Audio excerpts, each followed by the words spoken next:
Hi all. Next physical കെമിസ്ട്രിയിലുള്ളൊരു ടോപ്പിക്കാണ് spectroscopy. സ്പെക്ട്രോസ്കോപ്പിൻ്റെ കേസിൽ ഏറ്റവും ബേസിക് ആയിട്ടുള്ള കാര്യങ്ങൾ മാത്രമാണ് സിലബസിൽ കൊടുത്തിട്ടുള്ളത്. സോ സ്പെക്ട്രോസ്കോപ്പി എന്താണ് എന്നാണ് ആദ്യം അറിയുന്നത്. ഇതൊരു സയൻസിൽ തന്നെ ഒരു കെമിസ്ട്രിയിൽ തന്നെ ഒരു ബ്രാഞ്ചാണ്, സയൻസിലെ തന്നെ ഒരു ബ്രാഞ്ചാണ് സ്പെക്ട്രോസ്കോപ്പി എന്ന് പറയുന്നത്. അതിനകത്ത് പറഞ്ഞിരിക്കുന്നത് interaction of radiations with matter. ഒരു മാറ്ററുമായിട്ട് റേഡിയേഷൻസ് ഇൻട്രാക്ട് ചെയ്ത് കഴിഞ്ഞാൽ എന്തൊക്കെ മാറ്റങ്ങൾ അവിടെ സംഭവിക്കും, എന്തൊക്കെയാണ് അവിടെ ഉണ്ടാവുന്നത്, എന്തൊക്കെ നമുക്ക് അതിൽ നിന്ന് എന്തൊക്കെ ഫൈൻഡിങ്സ് നമുക്ക് കിട്ടും, അങ്ങനെയുള്ള കുറച്ച് കാര്യങ്ങളുണ്ടല്ലോ. അതൊക്കെ ഡീൽ ചെയ്യുന്നതാണ് എന്ത് സ്പെക്ട്രോസ്കോപ്പി എന്ന് പറയുന്നത്. അപ്പോൾ interaction of radiations with matter ആണ് സ്പെക്ട്രോസ്കോപ്പിയിൽ പറയുന്നത്. റേഡിയേഷൻസ് മാറ്ററുമായിട്ട് ഇൻട്രാക്ട് ചെയ്യുന്ന സമയത്ത് അവിടെ എന്തൊക്കെ ഉണ്ടാവും, അബ്സോർപ്ഷൻ ഉണ്ടാവുമോ, എമിഷൻ ഉണ്ടാവുമോ, എക്സൈറ്റേഷൻ ഉണ്ടാവുമോ, അങ്ങനെയുള്ള കുറച്ച് കാര്യങ്ങളൊക്കെ ഡിസ്കസ് ചെയ്യും. അതുവഴി നമുക്ക് മോളിക്കുലാർ സ്ട്രക്ചേഴ്സ് ഐഡന്റിഫൈ ചെയ്യാൻ പറ്റും. ഓക്കെ, അപ്പോൾ ഒന്നാമത് സ്പെക്ട്രോസ്കോപ്പി എന്താണെന്ന് അറിയണം. Branch of science which deals with the interaction of radiations with matter. Okay, next molecular spectroscopy. Molecular spectroscopy എന്ന് പറഞ്ഞു കഴിഞ്ഞാൽ ഇപ്പോൾ ഇതേപോലെ റേഡിയേഷൻസ് പാസ് ചെയ്യുമ്പോൾ ഈ റേഡിയേഷൻസിൻ്റെ അബ്സോർപ്ഷനോ എമിഷൻസോ ഒക്കെ സംഭവിക്കാം. അപ്പോൾ ഈ അബ്സോർപ്ഷനോ എമിഷൻസോ ഒക്കെ എന്ത് ചെയ്യും, സ്പെക്ട്രോസ്കോപ്പിയിൽ മെഷർ ചെയ്യപ്പെടും. സോ മോളിക്കുലാർ സ്പെക്ട്രോസ്കോപ്പി എന്ന് പറഞ്ഞു കഴിഞ്ഞാൽ മോളിക്യൂൾസിൻ്റെ എനർജി ലെവൽസിനകത്ത് നിന്ന് ഒരു ട്രാൻസിഷൻസ് സംഭവിക്കും. ഇപ്പോൾ ഏതെങ്കിലും ഒരു റേഞ്ചിലുള്ള ഒരു റേഡിയേഷനെ അബ്സോർബ് ചെയ്യുമ്പോൾ ലോവസ്റ്റ് ഗ്രൗണ്ട് സ്റ്റേറ്റിൽ നിന്ന് ഹയസ്റ്റ് എക്സൈറ്റഡ് സ്റ്റേറ്റിലേക്ക് എന്ത് ചെയ്യും, ട്രാൻസിഷൻസ് സംഭവിക്കാം. ഈ ട്രാൻസിഷൻസ് സംഭവിക്കുമ്പോൾ ഉണ്ടാകുന്ന അബ്സോർപ്ഷനോ ഒരു എമിഷനോ ഒക്കെ നമ്മൾ മെഷർ ചെയ്ത് കഴിഞ്ഞാൽ ആ മോളിക്യൂൾ ഏതാണ് എന്നും അതിൻ്റെ സ്ട്രക്ചർ എങ്ങനെയാണെന്നും അതിലെ ബോണ്ടിങ് എങ്ങനെയാണെന്നൊക്കെ കാര്യങ്ങളൊക്കെ നമുക്ക് എന്ത് ചെയ്യാൻ പറ്റും, ഐഡന്റിഫൈ ചെയ്യാൻ പറ്റും. ഓക്കെ, സോ മോളിക്കുലാർ സ്പെക്ട്രോസ്കോപ്പിയിൽ ഈ ട്രാൻസിഷൻസ് ആണ് നമ്മൾ നോക്കുന്നത്. ഈ റേഡിയേഷൻസ് ഇൻസിഡൻറ്റ് റേഡിയേഷൻസ് വന്നിട്ട് സ്ട്രൈക്ക് ചെയ്യുമ്പോൾ ഈ ഗ്രൗണ്ട് സ്റ്റേറ്റിൽ നിന്നും എക്സൈറ്റഡ് സ്റ്റേറ്റിലേക്കുള്ള അപ്പോൾ എത്രമാത്രം റേഡിയേഷൻസ് അബ്സോർബ് ചെയ്യുന്നുണ്ട്, ഏത് വേവ് ലെങ്തിൻ്റെ റീജിയനിലുള്ള ലൈറ്റാണ് അബ്സോർബ് ചെയ്യപ്പെടുന്നത്, എങ്ങനെയാണ് ട്രാൻസിഷൻ സംഭവിക്കുന്നത്, ആ ട്രാൻസിഷൻ സംഭവിച്ചിട്ട് കിട്ടുന്ന സ്പെക്ട്ര എങ്ങനെയായിരിക്കും, അങ്ങനെയുള്ള കാര്യങ്ങളൊക്കെ നമ്മൾ എന്ത് ചെയ്യുക, ഒബ്സർവ് ചെയ്യുക, മെഷർ ചെയ്യുക. അതിൽ നിന്ന് ഏത് കോമ്പൗണ്ടാണത്, തന്നിരിക്കുന്ന കോമ്പൗണ്ട് ഏതാണ്, അതിൻ്റെ സ്ട്രക്ചർ എങ്ങനെയാണ്, അങ്ങനെയുള്ള കുറേ കാര്യങ്ങൾ നമുക്ക് കണ്ടുപിടിക്കാൻ പറ്റും സ്പെക്ട്രോസ്കോപ്പി യൂസ് ചെയ്തിട്ട്. ഓക്കെ, നെക്സ്റ്റ് ഇതിനകത്ത് പറയാൻ പോകുന്നത് ഇലക്ട്രോ മാഗ്നറ്റിക് റേഡിയേഷൻസ് ആണ്. ഇപ്പോൾ നമുക്ക് കുറേ ഇലക്ട്രോ മാഗ്നറ്റിക് റേഡിയേഷൻസ് അറിയാം അല്ലേ. ഇലക്ട്രിക് ഫീൽഡും മാഗ്നറ്റിക് ഫീൽഡും പെർപെൻഡിക്കുലർ ആയിട്ട് മൂവിങ് ആയിട്ടുള്ള ഇലക്ട്രോ മാഗ്നറ്റിക് റേഡിയേഷൻസ് നമുക്കറിയാം. ഇലക്ട്രോ മാഗ്നറ്റിക് റേഡിയേഷൻസിൻ്റെ പ്രത്യേകത എന്താണ്? ഇലക്ട്രോ മാഗ്നറ്റിക് റേഡിയേഷൻസിന് സെയിം സ്പീഡാണ്, എല്ലാത്തിനും വാക്വത്തിൽ സെയിം സ്പീഡാണ്. നമ്മൾ ലൈറ്റിൻ്റെ സ്പീഡ് എത്രയാണ്, 3 × 10⁸ മീറ്റർ/സെക്കൻഡ്. അതേ സ്പീഡ് തന്നെയാണ് എല്ലാ ഇലക്ട്രോ മാഗ്നറ്റിക് റേഡിയേഷൻസിനും വരുന്നത്. അപ്പോൾ എല്ലാ ഇലക്ട്രോ മാഗ്നറ്റിക് റേഡിയേഷൻസിനും സെയിം സ്പീഡാണ്, but different frequency or wavelength. ഫ്രീക്വൻസിയും വേവ് ലെങ്ത്തും എന്താണ്, ഡിഫറെൻ്റ് ആണ്. പക്ഷേ സ്പീഡ് അല്ലെങ്കിൽ വെലോസിറ്റി എന്താണ്, സെയിം ആണ് ഇതിൻ്റെ കേസിൽ, എല്ലാ ഇലക്ട്രോ മാഗ്നറ്റിക് റേഡിയേഷൻസിൻ്റെയും കേസിൽ. Next regions of electro magnetic spectrum.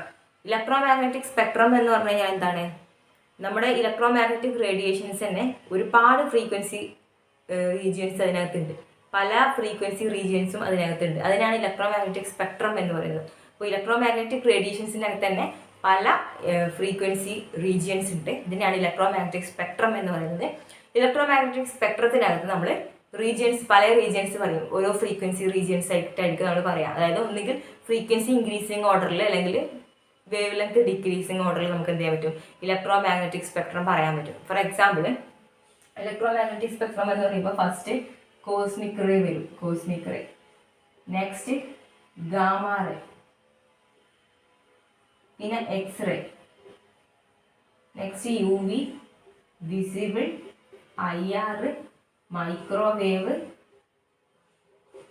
Radio wave. Okay, ഇത്രയാണ് ഇലക്ട്രോ മാഗ്നറ്റിക് സ്പെക്ട്രം വരുന്നത്. 1, 2, 3, 4, 5, 6, 7, 8. ഓക്കെ, UV വിസിബിൾ നമ്മൾ മിക്കവാറും ഒന്നായിട്ട് തന്നെയാണ് സാധാരണ പറയാറുള്ളത്, UV വിസിബിൾ റീജിയൻ. ഓക്കെ, ചെറിയ വേവ് ലെങ്ത് ഡിഫറൻസ് മാത്രമേ ഉള്ളൂ. സോ കോസ്മിക് റേ എന്ന് പറയുമ്പോൾ ഫ്രീക്വൻസി കൂടുതൽ ആർക്കാണ്, കോസ്മിക് റേക്കാണ്. ഓക്കെ, ഇത് ഫ്രീക്വൻസി കൂടുന്നതിൻ്റെ ഓർഡറാണിത്, ഫ്രീക്വൻസി കൂടുതൽ. അപ്പോൾ ഏറ്റവും കൂടുതൽ ഫ്രീക്വൻസി ഉള്ളത് ആർക്കാണ്, കോസ്മിക് റേക്കാണ്. ഓക്കെ, ഫ്രീക്വൻസി പിന്നെ ഗാമ, ഏറ്റവും ഫ്രീക്വൻസി കുറവുള്ളത് റേഡിയോ വേവിനാണ്. ഓക്കെ, സോ നമ്മൾ സാധാരണ റേഡിയോ വേവ്സ് ഒക്കെ യൂസ് ചെയ്യുമ്പോൾ ഫ്രീക്വൻസി എന്താണ്, കുറവാണ്. ഫ്രീക്വൻസി കുറവാണെന്ന് പറയുമ്പോൾ വേവ് ലെങ്ത് എന്തായിരിക്കും, കൂടുതലായിരിക്കും. സോ വേവ് ലെങ്ത്തിൻ്റെ ഓർഡർ എന്ന് പറയുന്നത് ഗ്രൂപ്പിൽ താഴോട്ട് വരുമ്പോൾ വേവ് ലെങ്ത് എന്ത് ചെയ്യും, കൂടും. ഓക്കെ, വേവ് ലെങ്ത് പക്ഷെ കുറയാൻ ചെയ്യാം, കാരണം ഏറ്റവും കൂടുതൽ വേവ് ലെങ്ത് ഉള്ളത് റേഡിയോ വേവിനാണ്. വേവ് ലെങ്തും ഫ്രീക്വൻസിയും ഇൻവേഴ്സ് റിലേഷൻ ആണ് നമുക്കറിയാം. ഓക്കെ, അപ്പോൾ റേഡിയോ വേവിന് ഫ്രീക്വൻസി കുറവാണ്, പക്ഷെ വേവ് ലെങ്ത് ഹയർ ആണ് ബാക്കിയുള്ളതിനേക്കാളും കൂടുതൽ. ഓക്കെ, സോ ഇത്രയാണ് ഇതിൻ്റെ കേസിൽ നമുക്ക് പറയാനുള്ളത്. പിന്നെ ഇലക്ട്രോമാഗ്നറ്റിക് റേഡിയേഷൻസിൻ്റെ ഒക്കെ വെലോസിറ്റി സെയിം ആണ്, ഫ്രീക്വൻസിയും വേവ് ലെങ്ത്തും ആണ് ഡിഫറെൻ്റ് ആയിട്ട് വരുന്നത്. പിന്നെ അതിൻ്റെ കേസിൽ തന്നെ പറയാം നമുക്ക് എന്താണ് ഫ്രീക്വൻസിൻ്റെ ഇക്വേഷൻസ് ഒക്കെ നമുക്കറിയാമല്ലോ. ന്യൂ ഈക്വൽ ടു എന്താണ് c/λ ആണ്. ഓക്കെ, c/λ എന്ന് പറയാം, അല്ലെങ്കിൽ nu equal to c nu bar എന്ന് പറയാം. എന്തുകൊണ്ട് 1/λ ഈക്വൽ ടു എന്താണ് വേവ് നമ്പർ ആണ് നമുക്കറിയാം. വേവ് നമ്പർ ഈക്വൽ ടു 1/λ ആണ്. So new equal to c/λ എന്ന് എഴുതാം. അതായത് frequency equal to speed of light divide by wavelength നമുക്ക് എഴുതാം. ഓക്കെ, അല്ലെങ്കിൽ 1/λക്ക് പകരം ന്യൂ ബാർ എന്ന് കൊടുക്കാൻ പറ്റും. പിന്നെ എനർജി, റേഡിയേഷൻ്റെ എനർജീൻ്റെ ഇക്വേഷൻ എന്താണ്? E equal to h nu ആണെന്ന് നമുക്കറിയാം. h ന്യൂക്ക് പകരം c/λ കൊടുത്താൽ E ഈക്വൽ ടു hc/λ എന്ന് കൊടുക്കാം. ഓർ നമുക്ക് എന്ത് കൊടുക്കാം? hc ന്യൂ ബാർ എന്ന് കൊടുക്കാം. സോ ഈ ഇക്വേഷൻസ് ഒന്ന് മൈൻഡിലുണ്ടാവണം. മേ ബി ചില പ്രോബ്ലംസ് ഒക്കെ ഇതിനെ ബേസ് ചെയ്തിട്ട് വരാറുണ്ട്. Okay, so frequency c/λ or c nu bar, 1/λക്ക് പകരം ന്യൂ ബാർ കൊടുത്താൽ മതി. E equal to h nu or hc/λ. Okay, അല്ലെങ്കിൽ hc ന്യൂ ബാർ എന്ന് നമുക്ക് ചെയ്യാൻ പറ്റും. Okay, next different kinds of energy levels. Energy levels എന്ന് പറയുമ്പോൾ ഇപ്പോൾ ടോട്ടൽ എനർജി ഒരു റേഡിയേഷൻസ് പാസ് ചെയ്യുമ്പോൾ അതിൻ്റെ എനർജി എന്ന് പറയുന്നത് എത്രമാത്രം എനർജി ഉണ്ട് എന്ന് പറയുന്നത്, അതിനകത്ത് എത്ര എനർജി ഓഫ് എ മോളിക്യൂൾ എന്ന് പറയുന്നത് എത്ര സോർട്ട് ഓഫ് എനർജി ഉണ്ടോ അതിൻ്റെയൊക്കെ സമ്മാണ്. ഇപ്പോൾ ടോട്ടലി സാധാരണ നമ്മൾ പറയാറുള്ളത് rotational energy, vibrational energy and electronic energy. 3 types of എനർജിയാണ് ഒരു മോളിക്യൂൾസിനകത്തുള്ളത്. അപ്പം ഒരു മോളിക്യൂൾ, ഒരു സ്പേസിലുള്ള ഒരു മോളിക്യൂളിനകത്ത് ടോട്ടൽ എനർജി എന്ന് പറയുന്നത് അതിൻ്റെ റൊട്ടേഷണൽ എനർജിയും അതിൻ്റെ വൈബ്രേഷണൽ എനർജിയും അതുപോലെ അതിൻ്റെ ഇലക്ട്രോണിക് എനർജിയും നമ്മൾ എന്ത് ചെയ്യാം, സം ചെയ്താൽ നമുക്ക് ടോട്ടൽ എനർജി കിട്ടും. ഓക്കെ, അപ്പോൾ റൊട്ടേഷണൽ എനർജി എന്ന് പറയുമ്പോൾ ഒരു മോളിക്യൂള് അതിൻ്റെ ആക്സിസിൽ എന്ത് ചെയ്യുന്നുണ്ട്, റൊട്ടേറ്റ് ചെയ്യപ്പെടുന്നുണ്ട്. അപ്പോൾ റൊട്ടേറ്റ് ചെയ്യുന്നതിനനുസരിച്ചുള്ള എനർജി ഉണ്ടാവും, വൈബ്രേറ്റ് ചെയ്യുന്നതിനനുസരിച്ചുള്ള എനർജി ഉണ്ടാവും. അതുപോലെ എന്താണ് അതിനകത്തുള്ള ഇലക്ട്രോൺസിൻ്റെ ട്രാൻസിഷൻസ് കൊണ്ടുണ്ടാകുന്ന എനർജി ഇലക്ട്രോണിക് എനർജി, ഇലക്ട്രോണിൻ്റെ പൊസിഷൻസും ട്രാൻസിഷൻസും ഒക്കെ കൊണ്ടുണ്ടാകുന്ന എനർജി ഇലക്ട്രോണിക് എനർജി. അപ്പോൾ വൈബ്രേഷണൽ, റൊട്ടേഷണൽ ആൻഡ് ഇലക്ട്രോണിക് എനർജിയാണ് മെയിൻ ആയിട്ടുള്ളത്. ഇതിൻ്റെയൊക്കെ സമ്മാണ് ഒരു സ്പേസിലുള്ള ഒരു മോളിക്യൂളിൻ്റെ ടോട്ടൽ എനർജി എന്ന് പറയുന്നത്. അപ്പോൾ അതിനകത്തുള്ള ഈ എനർജീനൊക്കെ നമ്മൾ വൈബ്രേഷണൽ എനർജീനെയും റൊട്ടേഷണൽ എനർജീനെയൊക്കെ കൺസിഡർ ചെയ്തിട്ടാണ് നമ്മൾ ഓരോ സ്പെക്ട്രം ചെയ്യുന്നത്, എക്സ്പ്ലെയിൻ ചെയ്യുന്നത്. Okay, next different kinds of spectroscopy. സാധാരണ നമുക്ക് ഡിഫറെൻറ്റ് കൈൻഡ്സ് കുറേ സ്പെക്ട്രോസ്കോപ്പി ഉണ്ട്. ഇപ്പോൾ നമുക്ക് സിലബസിൽ പറഞ്ഞിട്ടുള്ള സ്പെക്ട്രോസ്കോപ്പി ഏതൊക്കെയാണെന്ന് നോക്കാം. ഒന്നാമത്തത് microwave spectroscopy. Okay, microwave spectroscopy ആണ് ഒന്നാമത് നമ്മൾ പറയാൻ പോകുന്നത്. Microwave Spectra. മൈക്രോവേവ് സ്പെക്ട്ര എന്ന് പറഞ്ഞു കഴിഞ്ഞാൽ മൈക്രോവേവ് റീജിയണിലുള്ള, അപ്പോൾ മൈക്രോവേവ് റീജിയൻ വേവ് ലെങ്ത്തിലുള്ള മൈക്രോവേവ് റേഡിയേഷൻസ് അബ്സോർബ് ചെയ്ത് കഴിഞ്ഞാൽ അവിടെ നടക്കുന്ന ട്രാൻസിഷൻസ് കൊണ്ടുണ്ടാകുന്ന സ്പെക്ട്രയാണ് എന്ത്, മൈക്രോവേവ് സ്പെക്ട്ര എന്ന് പറയുന്നത്. ഇതിന് വേറൊരു പേര് റൊട്ടേഷണൽ സ്പെക്ട്ര എന്നാണ് പറയാം. മൈക്രോവേവ് സ്പെക്ട്ര അല്ലെങ്കിൽ റൊട്ടേഷണൽ സ്പെക്ട്ര എന്ന് പറയും. ഇനി പിന്നെയുള്ളത് IR സ്പെക്ട്ര ആണ്. IR സ്പെക്ട്ര എന്ന് പറയുന്നത് or vibrational Spectra, infrared Spectra അല്ലെങ്കിൽ വൈബ്രേഷണൽ സ്പെക്ട്ര എന്ന് പറയും. കാരണം IR റീജിയനിലുള്ള സ്പെക്ട്ര അബ്സോർബ് ചെയ്യുമ്പോൾ ഉണ്ടാകുന്ന ട്രാൻസിഷൻ, വൈബ്രേഷണൽ എനർജി ലെവൽസിൽ ഉണ്ടാകുന്ന ട്രാൻസിഷൻ. ഓക്കെ, അപ്പോൾ മൈക്രോവേവ് സ്പെക്ട്ര എന്ന് പറഞ്ഞു കഴിഞ്ഞാൽ മൈക്രോവേവ് റീജിയനിലുള്ള വേവ് ലെങ്ത്തിലുള്ള മൈക്രോവേവ് റേഡിയേഷൻസ് അബ്സോർബ് ചെയ്യുമ്പോൾ റൊട്ടേഷണൽ എനർജി ലെവൽസിൽ വരുന്ന ട്രാൻസിഷൻസ് ആണ് മൈക്രോവേവ് സ്പെക്ട്ര അല്ലെങ്കിൽ റൊട്ടേഷണൽ സ്പെക്ട്ര. ഓക്കെ, റൊട്ടേഷണൽ ലെവലിൽ വരുന്നത്. ഇനി വൈബ്രേഷണൽ ലെവലിൽ വരുന്നതാണ് IR സ്പെക്ട്ര. വൈബ്രേഷണൽ എനർജി ലെവലിൽ വരുന്ന ട്രാൻസിഷൻസ് ആണ് IR സ്പെക്ട്ര കൊണ്ട് പറയുന്നത്. അതുകൊണ്ട് ഇതിനെ വൈബ്രേഷണൽ സ്പെക്ട്ര എന്ന് പറയും. കൂടുതൽ ഡീറ്റെയിൽ ആയിട്ട് നമ്മൾ ഓരോന്നും പഠിക്കും. നെക്സ്റ്റ് മാഗ്നറ്റിക് സ്പെക്ട്രയിലാണ്, മാഗ്നറ്റിക് റെസൊണൻസ് കൊണ്ടുണ്ടാകുന്ന സ്പെക്ട്ര ആണ് NMR സ്പെക്ട്ര. ഓക്കെ, അത് ഒരു സ്പെക്ട്ര നമ്മൾ ഒരു മാഗ്നറ്റിക് ഫീൽഡിൽ ഒരു മോളിക്യൂളിനെ വെച്ച് കഴിഞ്ഞാൽ അവിടെ ഉണ്ടാകുന്ന സ്പിന്നിലുള്ള ട്രാൻസിഷൻസ്, സ്പിന്ന് വേരിയിങ് ആയിട്ടുള്ള ട്രാൻസിഷൻസ് ഒക്കെ കൊണ്ടുണ്ടാകുന്ന സ്പെക്ട്രയാണ് nuclear magnetic resonance spectroscopy, NMR spectroscopy. സാധാരണ നമ്മൾ NMR ഒക്കെ ചെയ്യാറുണ്ട്. മീൻസ് അപ്പോൾ മാഗ്നറ്റിക് ഫീൽഡിൽ ഒരു മോളിക്യൂൾ വെച്ച് കഴിഞ്ഞാൽ അതിലുണ്ടാകുന്ന ട്രാൻസിഷൻസ് ഒക്കെയാണ് NMR സ്പെക്ട്രോസ്കോപ്പിയിൽ പറയുന്നത്. അപ്പോൾ നമുക്ക് പഠിക്കാനുള്ളത് മൈക്രോവേവ്, IR, NMR, ഒരെണ്ണം കൂടിയുണ്ട് UV visible spectroscopy. UV visible spectroscopy എന്ന് പറഞ്ഞു കഴിഞ്ഞാൽ അത് ഇലക്ട്രോണിക് ട്രാൻസിഷൻസ് ഉണ്ടാകുന്നതാണ്. അതായത് UV വിസിബിൾ റീജിയനിലുള്ള വേവ് ലെങ്ത്തിലുള്ള ഏതെങ്കിലും ലൈറ്റ് സ്ട്രൈക്ക് ചെയ്യുന്ന സമയത്ത് ലെവലിൽ ഇലക്ട്രോണിക് എനർജി ലെവൽസിലുള്ള ട്രാൻസിഷൻസ് കൊണ്ടുണ്ടാകുന്നതാണ് എന്ത് യു വി വിസിബിൾ സ്പെക്ട്രോസ്കോപ്പി എന്ന് പറയുന്നത്. ഓക്കെ, അപ്പോൾ നമ്മൾ പറഞ്ഞു ടോട്ടൽ എനർജി എന്ന് പറയുന്നത് റൊട്ടേഷണൽ എനർജി, വൈബ്രേഷണൽ എനർജി, അതുപോലെ ഇലക്ട്രോണിക് എനർജിൻ്റെ ഒക്കെ സമ്മാണ്. അതിൽ റൊട്ടേഷണൽ എനർജിയിലുള്ള ട്രാൻസിഷൻസ് പോസിബിൾ ആകുന്നത് എപ്പോഴാണ്? മൈക്രോവേവ് റീജിയനിലുള്ള വേവ് ലെങ്തിലുള്ള ലൈറ്റ് അബ്സോർബ് ചെയ്യുമ്പോഴാണ്. വൈബ്രേഷൻ എനർജി ലെവലിലുള്ള ട്രാൻസിഷൻസ് പോസിബിൾ ആകുന്നത് ഐ ആർ റീജിയനിലുള്ള വേവ് ലെങ്തിലുള്ള ലൈറ്റ് അബ്സോർബ് ചെയ്യുമ്പോഴാണ്. നെക്സ്റ്റ് മാഗ്നറ്റിക് റെസൊണൻസ് സ്പെക്ട്രോസ്കോപ്പി എന്ന് പറഞ്ഞാൽ നമ്മൾ മാഗ്നറ്റിക് ഫീൽഡിൽ വെക്കുമ്പോൾ അതിൽ സ്പിന്നിലുള്ള ചേഞ്ച് ആണ്. ഓക്കെ, നെക്സ്റ്റ് ഇലക്ട്രോണിക് ലെവലിലുള്ള ട്രാൻസിഷൻസ് പോസിബിൾ ആകുന്നത് യു വി വിസിബിൾ സ്പെക്ട്രോസ്കോപ്പിയിലാണ് നമ്മൾ അതിനെക്കുറിച്ച് ഡീറ്റെയിൽ ആയിട്ട് പറയുന്നത്. പിന്നെ ഇതിൻ്റെ കുറച്ച് പ്രോബ്ലംസ് നമുക്ക് ചെയ്ത് നോക്കാം. അപ്പോൾ നമ്മൾ എനർജീൻ്റെ ഒക്കെ ഇക്വേഷൻസ് പറഞ്ഞു. അപ്പോൾ സാധാരണ സ്പെക്ട്രോസ്കോപ്പിയിൽ വരാനുള്ള ക്വസ്റ്റ്യൻസ് ചെയ്യാം.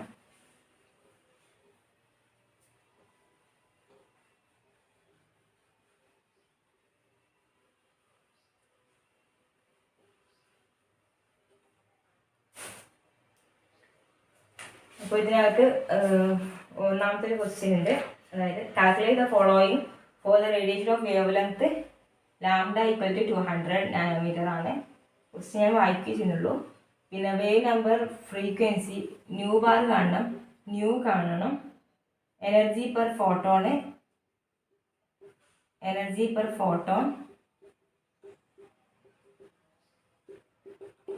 Per molecule.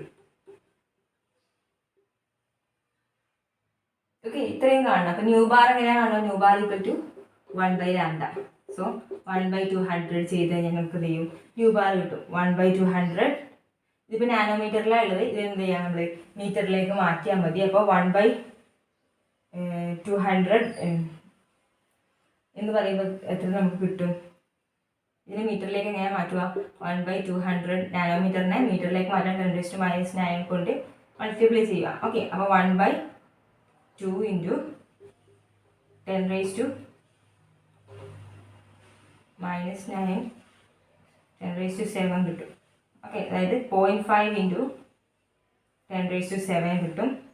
അതിലേക്ക് 5 ഇൻറ്റു 10⁻⁶ എന്ന് എഴുതാൻ പറ്റും. Okay, per metre. അപ്പോൾ ഈ കാൽക്കുലേഷൻസ് ഒക്കെ പെട്ടെന്ന് ചെയ്താൽ മതി. ഞങ്ങൾക്ക് പിന്നെ കമ്പ്യൂട്ടറൈസ്ഡ് എക്സാം ആയതുകൊണ്ട് ബുദ്ധിമുട്ടില്ലാതെ പെട്ടെന്ന് ചെയ്യാൻ പറ്റും. സോ ഇങ്ങനെ നമുക്ക് എന്ത് ചെയ്യാൻ പറ്റും? നമുക്ക് കാൽക്കുലേറ്റർ യൂസ് ചെയ്യാതെ തന്നെ എളുപ്പത്തിൽ കണ്ടുപിടിക്കാൻ പറ്റും. 5 ഇൻറ്റു 10⁻⁶ പെർ മീറ്റർ ആണ് ഇത് ന്യൂ ബാർ വരുന്നത്. ഓക്കെ, നെക്സ്റ്റ് ന്യൂ എന്ന് പറഞ്ഞാൽ എന്താണ്? Nu equal to C lambda ആണ് അല്ലേ? Nu equal to C lambda ആണ് നമ്മൾ നേരത്തെ പറഞ്ഞു. Means nu equal to C lambda അല്ല, C/λ. Okay, new equal to C/λ ആണ് നമ്മൾ നേരത്തെ പറഞ്ഞു. സോ അത് വെച്ചിട്ട് നമുക്ക് ഇത് ചെയ്യാൻ പറ്റും. എന്താ കാണേണ്ടത്? ഫ്രീക്വൻസി ആണ് കാണേണ്ടത്. സി എത്രയാണ്? 3 ഇൻറ്റു 10⁸ ആണ്.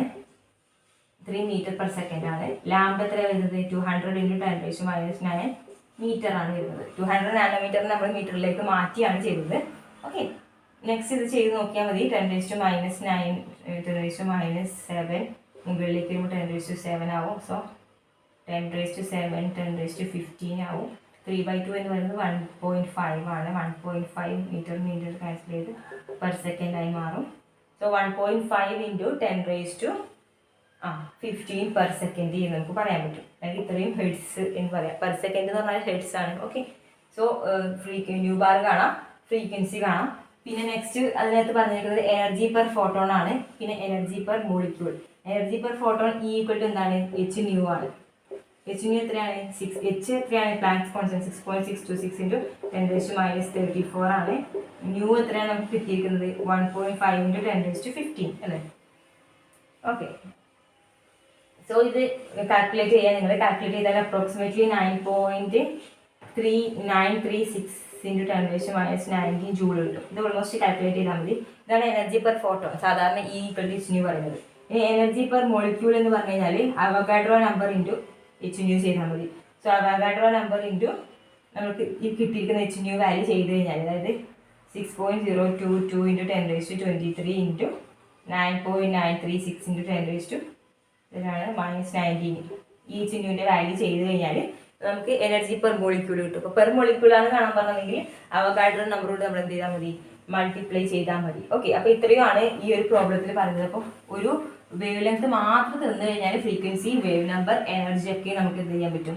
കാണാൻ പറ്റും എന്നാണ് പറയുന്നത്. ഓക്കെ, ഈ ഒരു ഇക്വേഷൻസ് ഉപയോഗിച്ചിട്ട്. ഓക്കെ, നെക്സ്റ്റ് നമുക്ക് ഈ സെയിം മെത്തേഡ് വേറൊരു മെത്തേഡിൽ, അതായത് എനർജി ഇൻ ഇലക്ട്രോൺ വോൾട്ടിലാണ് ക്വസ്റ്റ്യൻ വരുന്നതെങ്കിൽ, എനർജി ഇൻ ഇലക്ട്രോൺ വോൾട്ടിലാണ് ക്വസ്റ്റ്യൻ വരുന്നതെങ്കിൽ ഈ ഈക്വൽ ടു ഒരു ഇക്വേഷൻ ഉണ്ട് 1240 by lambda in nanometre in electron volt. Okay, അതായത് എനർജിയാണ് നമ്മളോട് ക്വസ്റ്റ്യൻ കാണാൻ പറഞ്ഞിരിക്കുന്നത്. എനർജി ഇൻ ഇലക്ട്രോൺ വോൾട്ടിലാണ് നമ്മളോട് കാണാൻ പറഞ്ഞിരിക്കുന്നത്. അപ്പോൾ അതിൽ വേവ് ലെങ്ത് തന്നിട്ടുണ്ട്, നാനോമീറ്ററിലുള്ള വേവ് ലെങ്ത് തന്നിട്ടുള്ളത്. ഓക്കെ, അപ്പോൾ അങ്ങനെയാണെങ്കിൽ നമുക്ക് എന്ത് ചെയ്യാൻ പറ്റും, എനർജി ഇലക്ട്രോൺ വോൾട്ടിൽ കണ്ടുപിടിക്കാൻ പറ്റും ഈ ഇക്വേഷൻ ഉപയോഗിച്ചാൽ 1240 ഡിവൈഡ് ബൈ ലാംഡ. അപ്പോൾ അവിടെ ശ്രദ്ധിക്കേണ്ട കാര്യം, എനർജീൻ്റെ വാല്യൂ നമുക്ക് ഇലക്ട്രോൺ വോൾട്ടിലാണ് കിട്ടുക. നമ്മൾ എടുക്കേണ്ടത് വേവ് ലെങ്ത്തിലുള്ള മീൻസ് നാനോമീറ്ററിലുള്ള ലാംഡ വാല്യൂ ആണ് നമ്മൾ എടുക്കേണ്ടത്. സോ ഈ ഇക്വേഷൻ ഓർത്ത് നോക്കുക. എനർജി കാണണമെങ്കിൽ 1240 by lambda equal into electron വോൾട്ടിലുള്ള ഇത് കിട്ടും, ഇലക്ട്രോൺ വോൾട്ടിലുള്ള എനർജി നമുക്ക് കിട്ടും. ഓക്കെ, വേറൊരു ക്വസ്റ്റ്യൻ പറയാം. അപ്പോൾ calculate energy of a photon with wave length 620 nanometre.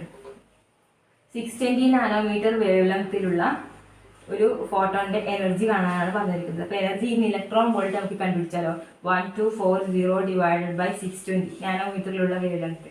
അപ്പോൾ നമുക്ക് ഇലക്ട്രോൺ വോൾട്ടിൽ കിട്ടും, എത്ര കിട്ടും, 2 ഇലക്ട്രോൺ വോൾട്ട് എന്ന് കിട്ടും. ഓക്കെ, അപ്പോൾ എനർജി ഇലക്ട്രോൺ വോൾട്ടിൽ നമുക്ക് പെട്ടെന്ന് എന്ത് ചെയ്യാൻ പറ്റും, ഇതേപോലെ കാൽക്കുലേറ്റ് ചെയ്യാൻ പറ്റും. അപ്പോൾ ക്വസ്റ്റ്യൻ ഇലക്ട്രോൺ വോൾട്ടിലാണ് ക്വസ്റ്റ്യൻ ചോദിച്ചിട്ടുള്ളതെങ്കിൽ നമുക്ക് എന്ത് ചെയ്യാൻ പറ്റും, ഇതുപോലെ കണ്ടുപിടിക്കാൻ വേണ്ടിയിട്ട് പറ്റും. നെക്സ്റ്റ് ഒരു ക്വസ്റ്റ്യനും കൂടി ഉണ്ട്, അതായത് organic dye with band gap of 2.8 electron volt. അതായത് എനർജി എന്ന് പറയുന്നത് 2.8 ഇലക്ട്രോൺ വോൾട്ട് തന്നിട്ടുണ്ട്. ബാൻഡ് ഗ്യാപ്പ് എന്ന് പറയുന്നത് നമുക്കറിയാമല്ലേ, ബാൻഡ് ഗ്യാപ്പ് എന്ന് പറഞ്ഞാൽ എന്താണ്, രണ്ട് ട്രാൻസിഷൻ ഉണ്ട്. ഇതിനെ നമ്മൾ ട്രാൻസിഷൻ ചെയ്യുന്ന ഈ ഡെൽറ്റ ഇനെ നമ്മൾ എന്ത് ചെയ്യുക, ബാൻഡ് ഗ്യാപ്പ് എന്ന് പറയാം അല്ലേ, ബാൻഡ് ഗ്യാപ്പ്. അപ്പോൾ എനർജി തന്നെയാണ് ബാൻഡ് ഗ്യാപ്പ് എന്ന് പറയുന്നത്. ഓക്കെ, അപ്പോൾ എനർജി 2 ഇലക്ട്രോൺ വോൾട്ട് തന്നിട്ടുണ്ട്. Can be excited with electromagnetic radiation of X nanometre wave ലെങ്ത്തിലുള്ള ഒരു റേഡിയേഷൻ യൂസ് ചെയ്ത് നമുക്ക് എക്സൈറ്റ് ചെയ്യാൻ പറ്റും. ഓക്കെ, അപ്പോൾ എക്സൈറ്റ് ചെയ്യിപ്പിക്കാൻ പറ്റും. 2.8 ഇലക്ട്രോൺ വോൾട്ട് എനർജിയിലേക്ക് എക്സൈറ്റ് ചെയ്യിപ്പിക്കാൻ പറ്റും. അപ്പോൾ ഏത് വേവ് ലെങ്ത്താണ് നമുക്ക് മിനിമം എക്സ് വാല്യൂ എത്രയായിരിക്കും എന്നാണ് ചോദ്യം. മിനിമം എത്ര എക്സ് വാല്യൂ കൊടുത്തു കഴിഞ്ഞാൽ, ഏത് വേവ് ലെങ്ത്തിലുള്ള ലൈറ്റ് പാസ് ചെയ്ത് കഴിഞ്ഞാൽ നമുക്ക് ഈ എനർജിനെ, ഈ ബാൻഡ് ഗ്യാപ്പിനെ മറികടക്കാൻ പറ്റും എന്നാണ് ക്വസ്റ്റ്യൻ. അപ്പോൾ നമുക്ക് എനർജീൻ്റെ ഇക്വേഷൻ അറിയാം. ഇപ്പോൾ നമ്മൾ പറഞ്ഞു ഇലക്ട്രോൺ വോൾട്ടിൻ്റെ equation 1240 by lambda in nanometre in electron volt. Okay, അപ്പോൾ എനർജി ഇൻ ഇലക്ട്രോൺ വോൾട്ട് തന്നിട്ടുണ്ട് 2.8. 1240 ഡിവൈഡ് ബൈ എക്സ് നാനോമീറ്റർ എന്നാണ് പറഞ്ഞിട്ടുള്ളത്. എക്സ് ആണ് കണ്ടുപിടിക്കേണ്ടത്, മിനിമം വേവ് ലെങ്ത് ആണ് കണ്ടുപിടിക്കേണ്ടത്. അപ്പോൾ എക്സ് ഇങ്ങോട്ട് എടുക്കാം. അപ്പോൾ 1240 ഡിവൈഡ് ബൈ 2.8 ചെയ്യുമ്പോൾ നമുക്ക് വാല്യൂ എത്ര കിട്ടും, 440 നാനോമീറ്റർ കിട്ടും.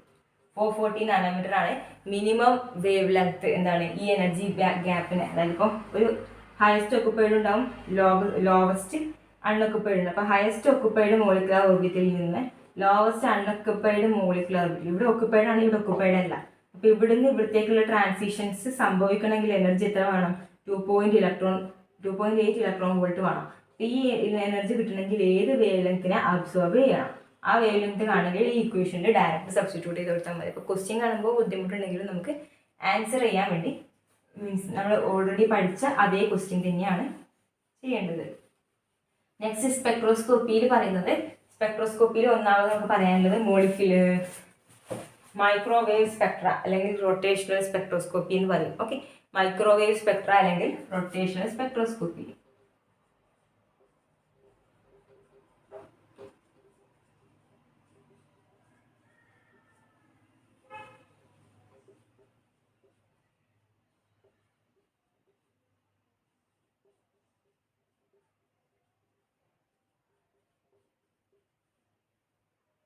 മൈക്രോവേവ് സ്പെക്ട്ര അല്ലെങ്കിൽ റൊട്ടേഷണൽ സ്പെക്ട്രോസ്കോപ്പി എന്ന് പറയുന്നത് നമ്മൾ നേരത്തെ പറഞ്ഞു എന്താണ്, റൊട്ടേഷണൽ എനർജി ലെവൽസ് ഉണ്ടാകും ഒരു മോളിക്യൂളിൻ്റെ കേസിൽ. ഈ റൊട്ടേഷണൽ എനർജി ലെവൽസിൽ ഉണ്ടാകുന്ന ട്രാൻസിഷൻസ് എങ്ങനെ ട്രാൻസിഷൻ സംഭവിക്കുന്നത്, മൈക്രോവേവ് റീജിയനിലുള്ള റേഡിയേഷൻ, ഇലക്ട്രോ മാഗ്നറ്റിക് റേഡിയേഷൻ അല്ലെങ്കിൽ മൈക്രോവേവ് റേഡിയേഷനെ അബ്സോർബ് ചെയ്യുമ്പോഴാണ് എന്ത് ട്രാൻസിഷൻസ് സംഭവിക്കുന്നത്. റൊട്ടേഷണൽ എനർജി ലെവൽസിലാണ് ട്രാൻസിഷൻസ് സംഭവിക്കുന്നത്. അപ്പോൾ ഇതിനെയാണ് നമ്മൾ എന്ത് വിളിക്കുന്നത്, മൈക്രോവേവ് സ്പെക്ട്രോസ്കോപ്പി എന്ന് പറയുന്നത്. അപ്പോൾ മൈക്രോവേവ് റീജിയനിലുള്ള ഇലക്ട്രോ മാഗ്നറ്റിക് റേഡിയേഷനെ അബ്സോർബ് ചെയ്തിട്ട് റൊട്ടേഷണൽ എനർജി ലെവലിൽ ഉണ്ടാകുന്ന ട്രാൻസിഷൻസ് ആണ് മൈക്രോവേവ് സ്പെക്ട്രോസ്കോപ്പി എന്ന് പറയുന്നത്. ഇത് ഉണ്ടാവാനുള്ളൊരു കണ്ടീഷൻ എന്ന് പറയുന്നത് മോളിക്യൂൾസിന് പെർമനൻറ്റ് ഡൈപോൾ മൊമെൻറ്റ് ഉണ്ടായിരിക്കണം. പെർമനൻറ്റ് ഡൈപോൾ മൊമെൻ്റ് ഉള്ള മോളിക്യൂൾസിൽ മാത്രമേ എന്ത് നടക്കുകയുള്ളൂ, മൈക്രോവേവ് സ്പെക്ട്രോസ്കോപ്പി അലൗഡ് ആണ് നമുക്ക് പറയാൻ പറ്റുള്ളൂ. അപ്പോൾ മൈക്രോവേവ് സ്പെക്ട്രോസ്കോപ്പി, മൈക്രോവേവ് സ്പെക്ട്ര കിട്ടുക ഏത് മോളിക്യൂളിനാണ്, പെർമനൻറ്റ് ഡൈപോൾ മൊമെൻ്റ് ഉള്ള മോളിക്യൂളിനാണ് എന്ത് കിട്ടുക, മൈക്രോവേവ് സ്പെക്ട്ര കിട്ടുക. പെർമനന്റ് ഡൈപോൾ മൊമെന്റ് ഉള്ള മോളിക്യൂൾ എന്ന് പറയുമ്പോൾ ഏതൊക്കെയാണ്? HCl അല്ലേ. പെർമനന്റ് ആയിട്ടുള്ള ഡൈപോൾ മൊമെന്റ് ഉണ്ട്. കാരണം എന്താണ്? ഹൈലി പോളാറാണ്. HCl, H2O, CONO ഇതിനൊക്കെ എന്തുണ്ട്? പെർമനന്റ് ഡൈപോൾ മൊമെന്റ് ഉണ്ട്. അപ്പോൾ ഈ മോളിക്യൂൾസിനൊക്കെ നടക്കും? മൈക്രോവേവ് സ്പെക്ട്രോസ്കോപ്പി കണ്ടുപിടിക്കാൻ നമുക്ക് പറ്റും. പക്ഷെ ഡയാറ്റമിക് ആയിട്ടുള്ള H2, Cl2, N2, CO2 ഇതിനൊന്നും എന്തില്ല? പെർമനന്റ് ഡൈപോൾ മൊമെന്റ് ഇല്ല. ഓക്കെ, അപ്പോൾ ഇതൊന്നും നമുക്ക് എന്ത് ചെയ്യാൻ പറ്റില്ല? മൈക്രോവേവ് സ്പെക്ട്ര ഉപയോഗിച്ചുകൊണ്ട് കണ്ടുപിടിക്കാൻ പറ്റില്ല. ഓക്കെ, കാരണം പെർമനന്റ് ഡൈപോൾ മൊമെന്റ് ഇല്ല. എന്തുകൊണ്ട് കാർബൺ ഡൈ ഓക്സൈഡിന് പെർമനന്റ് ഡൈപോൾ മൊമെന്റ് ഇല്ല? കാർബൺ ഡൈ ഓക്സൈഡിന്റെ സ്ട്രക്ചർ തന്നെ ഇങ്ങനെയാണ്, ലീനിയർ ആണ്. ഈ ഓക്സിജൻ ഇങ്ങോട്ട് വലിക്കും, ഈ ഓക്സിജൻ ഇങ്ങോട്ട് വലിക്കും, രണ്ടും കൂടി ക്യാൻസൽ ആയി പോകും. സോ ഡൈപോൾ മൊമെന്റ് ഇല്ല. പക്ഷെ HClന്റെ കേസ് നോക്കി, HCl ഈ ഹൈഡ്രജന്റെ ഇലക്ട്രോണിനെ കൂടി ആരങ്ങോട്ട് വലിക്കും? ക്ലോറിൻ വലിക്കും. പെർമനന്റ് ആയിട്ടുള്ള ഒരു ഡൈപോൾ മൊമെന്റ് നമുക്ക് ഇവിടെ കാണാൻ പറ്റും. ഓക്കെ, അപ്പോൾ ഇതാണ് നമുക്ക് പറഞ്ഞത്. പെർമനന്റ് ഡൈപോൾ മൊമെന്റ് ഇല്ലാത്തത് കൊണ്ട് ഈ ഡയാറ്റമിക് ആയിട്ടുള്ള ഈ മോളിക്യൂൾസിൻ്റെ കേസിൽ എന്ത് ചെയ്യില്ല, അതുപോലെ കാർബൺ ഡൈ ഓക്സൈഡിൻ്റെ കേസിൽ മൈക്രോവേവ് സ്പെക്ട്രോസ്കോപ്പ് യൂസ് ചെയ്തുകൊണ്ട് നമുക്ക് എന്ത് ചെയ്യാൻ പറ്റില്ല? കണ്ടുപിടിക്കാൻ വേണ്ടി പറ്റില്ല. നെക്സ്റ്റ്, റിജിഡ് റോട്ടറിൻ്റെ എനർജിൻ്റെ എക്സ്പ്രഷൻസ്. റിജിഡ് റോട്ടറിൻ്റെ മൊമെന്റ് ഓഫ് ഇനേർഷ്യൻ്റെ എക്സ്പ്രഷൻസ് ഒക്കെയാണ് പറയുന്നത്. റിജിഡ് റോട്ടർ എന്ന് പറഞ്ഞാൽ എന്താണ്? റിജിഡ് റോട്ടർ എന്ന് പറയുമ്പോൾ ഒരു മോളിക്യൂൾ എടുക്കാം നമുക്ക്. രണ്ട് മോളിക്യൂള് M1ഉം M2 മാസുള്ള, ഇതിൻ്റെ മാസ് M1 ആണ്, ഇതിൻ്റെ മാസ് M2 ആണ്. രണ്ട് മോളിക്യൂളിൻ്റെ സെൻറ്ററിൽ നിന്നുള്ള ഡിസ്റ്റൻസ് നോക്കും. ഓക്കെ, അപ്പോൾ ഈ മോളിക്യൂളും തമ്മിലുള്ള ഡിസ്റ്റൻസ് ആണ്, രണ്ട് ഇന്റർമോളിക്യുലർ ന്യൂക്ലിയർ ഡിസ്റ്റൻസ് ആണ്. അപ്പോൾ ഇതിൻ്റെ സെൻറ്റർ ഓഫ് ഗ്രാവിറ്റി ഇതാണ് C എന്ന് വിചാരിക്കാം. ഓക്കെ, അപ്പോൾ ഈ ആറ്റത്തിൻ്റെ ന്യൂക്ലിയസിൽ നിന്ന് സെൻറ്റർ ഓഫ് ഗ്രാവിറ്റിയിലുള്ള ഡിസ്റ്റൻസിന് R1 എന്നും സെൻറ്റർ ഓഫ് ഗ്രാവിറ്റി മറ്റേ ആറ്റത്തിൻ്റെതിൻ്റെ R2 എന്ന് കൊടുക്കുക. അപ്പോൾ ടോട്ടൽ ഡിസ്റ്റൻസ് എന്ന് പറയുന്നത് ക്യാപിറ്റൽ R ആണ്. ഓക്കെ, സ്മോൾ r ആണ്. സ്മോൾ r എന്ന് പറയുന്നത് small r equal to R1 + R2 ആണ്. മനസ്സിലാകുന്നുണ്ടോ? ഈ ഒരു മോളിക്യൂൾ ഉണ്ട്, ഇതാണ് ഇതിൻ്റെ അത് തമ്മിലുള്ള distance, total distance small r. ഇതിൻ്റെ സെൻറ്റർ ഓഫ് ഗ്രാവിറ്റിയും ഇതും തമ്മിലുള്ള ഡിസ്റ്റൻസും ഇതിൻ്റെ സെൻറ്റർ ഓഫ് ഗ്രാവിറ്റിയും ഇത് തമ്മിലുള്ള ഡിസ്റ്റൻസുമാണ് R1ഉം R2ഉം റെസ്പെക്റ്റീവ്ലി. ഇതിൻ്റെ മാസ് M1ഉം M2 ആണ്. അപ്പോൾ നമ്മൾ സാധാരണ ഇതിൻ്റെ മൊമെന്റ് ഓഫ് ഇനേർഷ്യ എന്താ പറയുക? I equal to I equal to mr² ആണ് മൊമെന്റ് ഓഫ് ഇനേർഷ്യൻ്റെ ഇക്വേഷൻ എന്ന് നമുക്കറിയാം. അപ്പോൾ I equal to m1r1² + m2r2². ഇതിന് സമ്മായിരിക്കും മൊമെന്റ് ഓഫ് ഇനേർഷ്യ എന്ന് നമുക്ക് പറയാൻ പറ്റും. I equal to m1r1² + m2r2². അങ്ങനെയാണെങ്കിൽ I ഈക്വൽ ടു നമുക്ക് എന്ത് എഴുതാൻ പറ്റും? m1 m2 divided by m1 + m2 into r² എന്ന് മാറ്റി എഴുതാൻ പറ്റും. I ഈക്വൽ ടു ഈ രണ്ട് ഇക്വേഷൻസ് 1ഉം 2ഉം നോക്കി, m1r1 ഈക്വൽ ടു m2r2 ആണെന്ന് നമുക്ക് പറയാം. m1r1 ഈക്വൽ ടു m2r2 ആണ്. ഇങ്ങനെ എഴുതിയത് കാരണം R1 + R2 എന്ന് പറയുന്നത് നമ്മൾ ഇങ്ങനെ എഴുതിയിട്ടുണ്ട്. ഈ രണ്ട് ഇക്വേഷൻ m1r1 m2r2 സെയിം ആണ്. കാരണം according to centre of gravity m1r1 equal to m2r2 ആണ്. അതുപോലെ small r equal to R1 + R2 ആണെന്ന് നമ്മൾ പറഞ്ഞിട്ടുണ്ട്. അപ്പോൾ ഇത് രണ്ടും നമുക്ക് എന്ത് ചെയ്യാൻ പറ്റും? ഇതിനെ ഇങ്ങോട്ടേക്ക് ഇങ്ങനെ ഈ രീതിയിലേക്ക് മാറ്റാൻ പറ്റും. So I equal to μr² എന്ന് എഴുതാൻ പറ്റും. മ്യൂ എന്ന് പറഞ്ഞാൽ റിഡ്യൂസ്ഡ് മാസ് ആണ്. മ്യൂ എന്ന് പറഞ്ഞാൽ m1 m2 divide by m1 + m2 ആണ്. Okay, so I equal to μr² എന്ന് നമുക്ക് എന്ത് ചെയ്യാൻ പറ്റും? ഇതിൻ്റെ മൊമെന്റ് ഓഫ് ഇനേർഷ്യ ഡിഫൈൻ ചെയ്യാൻ പറ്റും. മ്യൂ എന്ന് പറഞ്ഞാൽ റിഡ്യൂസ്ഡ് മാസ് ആണ്. അപ്പോൾ രണ്ട് ആറ്റംസ് കൂടി ചേർന്നുള്ള ഒരു മോളിക്യൂൾ, ഓക്കെ, ഡയാറ്റമിക് ആയിട്ടുള്ള ഒരു മോളിക്യൂളിൻ്റെ കേസിൽ ബോണ്ട് ഇന്റർമോളിക്കുലർ ഡിസ്റ്റൻസ്, ഇതിനെ റിജിഡ് റോട്ടർ എന്ന് പറയാൻ കാരണം എന്താണ്? കാരണം ഇത് റൊട്ടേറ്റ് ചെയ്യുമ്പോഴും ഇതിൻ്റെ ബോണ്ട് ലെങ്ത്തിൽ ഈ ഡിസ്റ്റൻസിൽ ഒരു മാറ്റവും സംഭവിക്കില്ല. ബോണ്ട് അത് സ്ട്രെച്ച് ചെയ്യോ ബെൻഡ് ചെയ്യോ അങ്ങനത്തെ ഒരു പ്രശ്നവും വരുന്നില്ല. അത് റിജിഡ് ആയിട്ട് തന്നെ ഉണ്ടാവും. അതുകൊണ്ടാണ് റിജിഡ് റോട്ടർ എന്ന് പറയുന്നത്. ഓക്കെ, സോ ഈ രണ്ട് മോളിക്യൂൾസിൽ റൊട്ടേറ്റ് ചെയ്യുമ്പോഴും ഒരു പ്രശ്നം ഉണ്ടാവില്ല ബോണ്ട് ലെങ്ത്തിൻ്റെ കേസിൽ. അതുകൊണ്ടാണ് ഇതിനെ റിജിഡ് റോട്ടർ എന്ന് പറയുന്നത്. ഇതിൻ്റെ ആ ടോട്ടൽ ഡിസ്റ്റൻസ് നമുക്കറിയാം. പിന്നെ m1r1 m2r2 ഈക്വൽ ആണെന്ന് അറിയാം. m1 എന്ന് പറഞ്ഞാൽ ഇതിൻ്റെ മാസ്, m2 മറ്റേ ആറ്റത്തിൻ്റെ മാസ്. സോ അതിൽ നിന്ന് moment of inertia I equal to μr² എന്ന് കണ്ടുപിടിക്കാൻ പറ്റും. മ്യൂ എന്ന് പറയുന്നത് റിഡ്യൂസ്ഡ് മാസ് ആണ്. അതിൻ്റെ equal to which is equal to m1 m2 divide by m1 + m2 ആണ്. ഇതാണ് എന്തിൻ്റെ കേസിൽ പറയാനുള്ളത്? റിജിഡ് റോട്ടറിൻ്റെ മൊമെന്റ് ഓഫ് ഇനേർഷ്യൻ്റെ കേസിൽ പറയാനുള്ളത്. സോ നെക്സ്റ്റ് പഠിക്കാനുള്ളത് എക്സ്പ്രഷൻ ഫോർ റൊട്ടേഷണൽ എനർജി. ഇപ്പോൾ ഓൾറെഡി നമ്മൾ മൈക്രോവേവ് സ്പെക്ട്രോസ്കോപ്പി മാത്രമാണ് പറഞ്ഞിട്ടുള്ളത്. അതായത് റൊട്ടേഷണൽ എനർജി ലെവലിലുള്ള ട്രാൻസിഷൻസ് ആണ് നമ്മൾ പറയുന്നത് അല്ലേ. മൈക്രോവേവ് സ്പെക്ട്രോസ്കോപ്പിയിൽ റൊട്ടേഷണൽ ലെവൽസിലാണ് ട്രാൻസിഷൻസ് നടക്കുന്നത്. അപ്പോൾ അവിടെ റൊട്ടേഷണൽ എനർജിക്കുള്ള equation E equal to h² divide by 8π² I into J into J+1 in joules. ജൂൾസിലാണ് പറയുന്നത്. ഓക്കെ, ഈ എനർജി ജൂളിലാണ് പറയുന്നത്. അപ്പോൾ ഇക്വേഷൻ എന്താണ്? h²/8π²I/J×J+1. ഓക്കെ, സോ ഇവിടെ H എന്ന് പറഞ്ഞാൽ പ്ലാങ്ക്സ് കോൺസ്റ്റന്റ് ആണ്, J rotational quantum number, I എന്ന് പറയുന്നത് മൊമെന്റ് ഓഫ് ഇനേഷ്യ.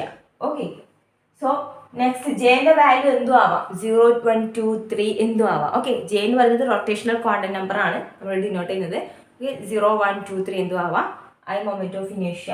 ബാക്കി നമുക്ക് അറിയുന്നതാണ്. സോ ഇതിനെ നമുക്ക് പെർ സെന്റിമീറ്ററിലേക്ക് മാറ്റുവാണ്. ഓക്കെ, പെർ സെന്റിമീറ്ററിലേക്ക് മാറ്റുവാണെങ്കിൽ ഇതിനെന്ത് ചെയ്താൽ മതി? ഈ എനർജി ഡിവൈഡ് ബൈ HC ചെയ്താൽ മതി. Okay, energy divide by HC ചെയ്ത് കഴിഞ്ഞാൽ നമുക്ക് എന്ത് കിട്ടും? പെർ സെന്റിമീറ്ററിൽ കിട്ടും. So h² divide by 8π²I×J+1 divided by HC ചെയ്താൽ നമുക്ക് പെർ സെന്റിമീറ്ററിലുള്ള എനർജി കിട്ടും. ഓക്കെ, സോ പെർ സെന്റിമീറ്ററിലുള്ള എനർജിയാണ് കാണുന്നത്. അപ്പോൾ HC ഇത് ഡിവൈഡ് ചെയ്ത് കഴിഞ്ഞാൽ എന്ത് കിട്ടും?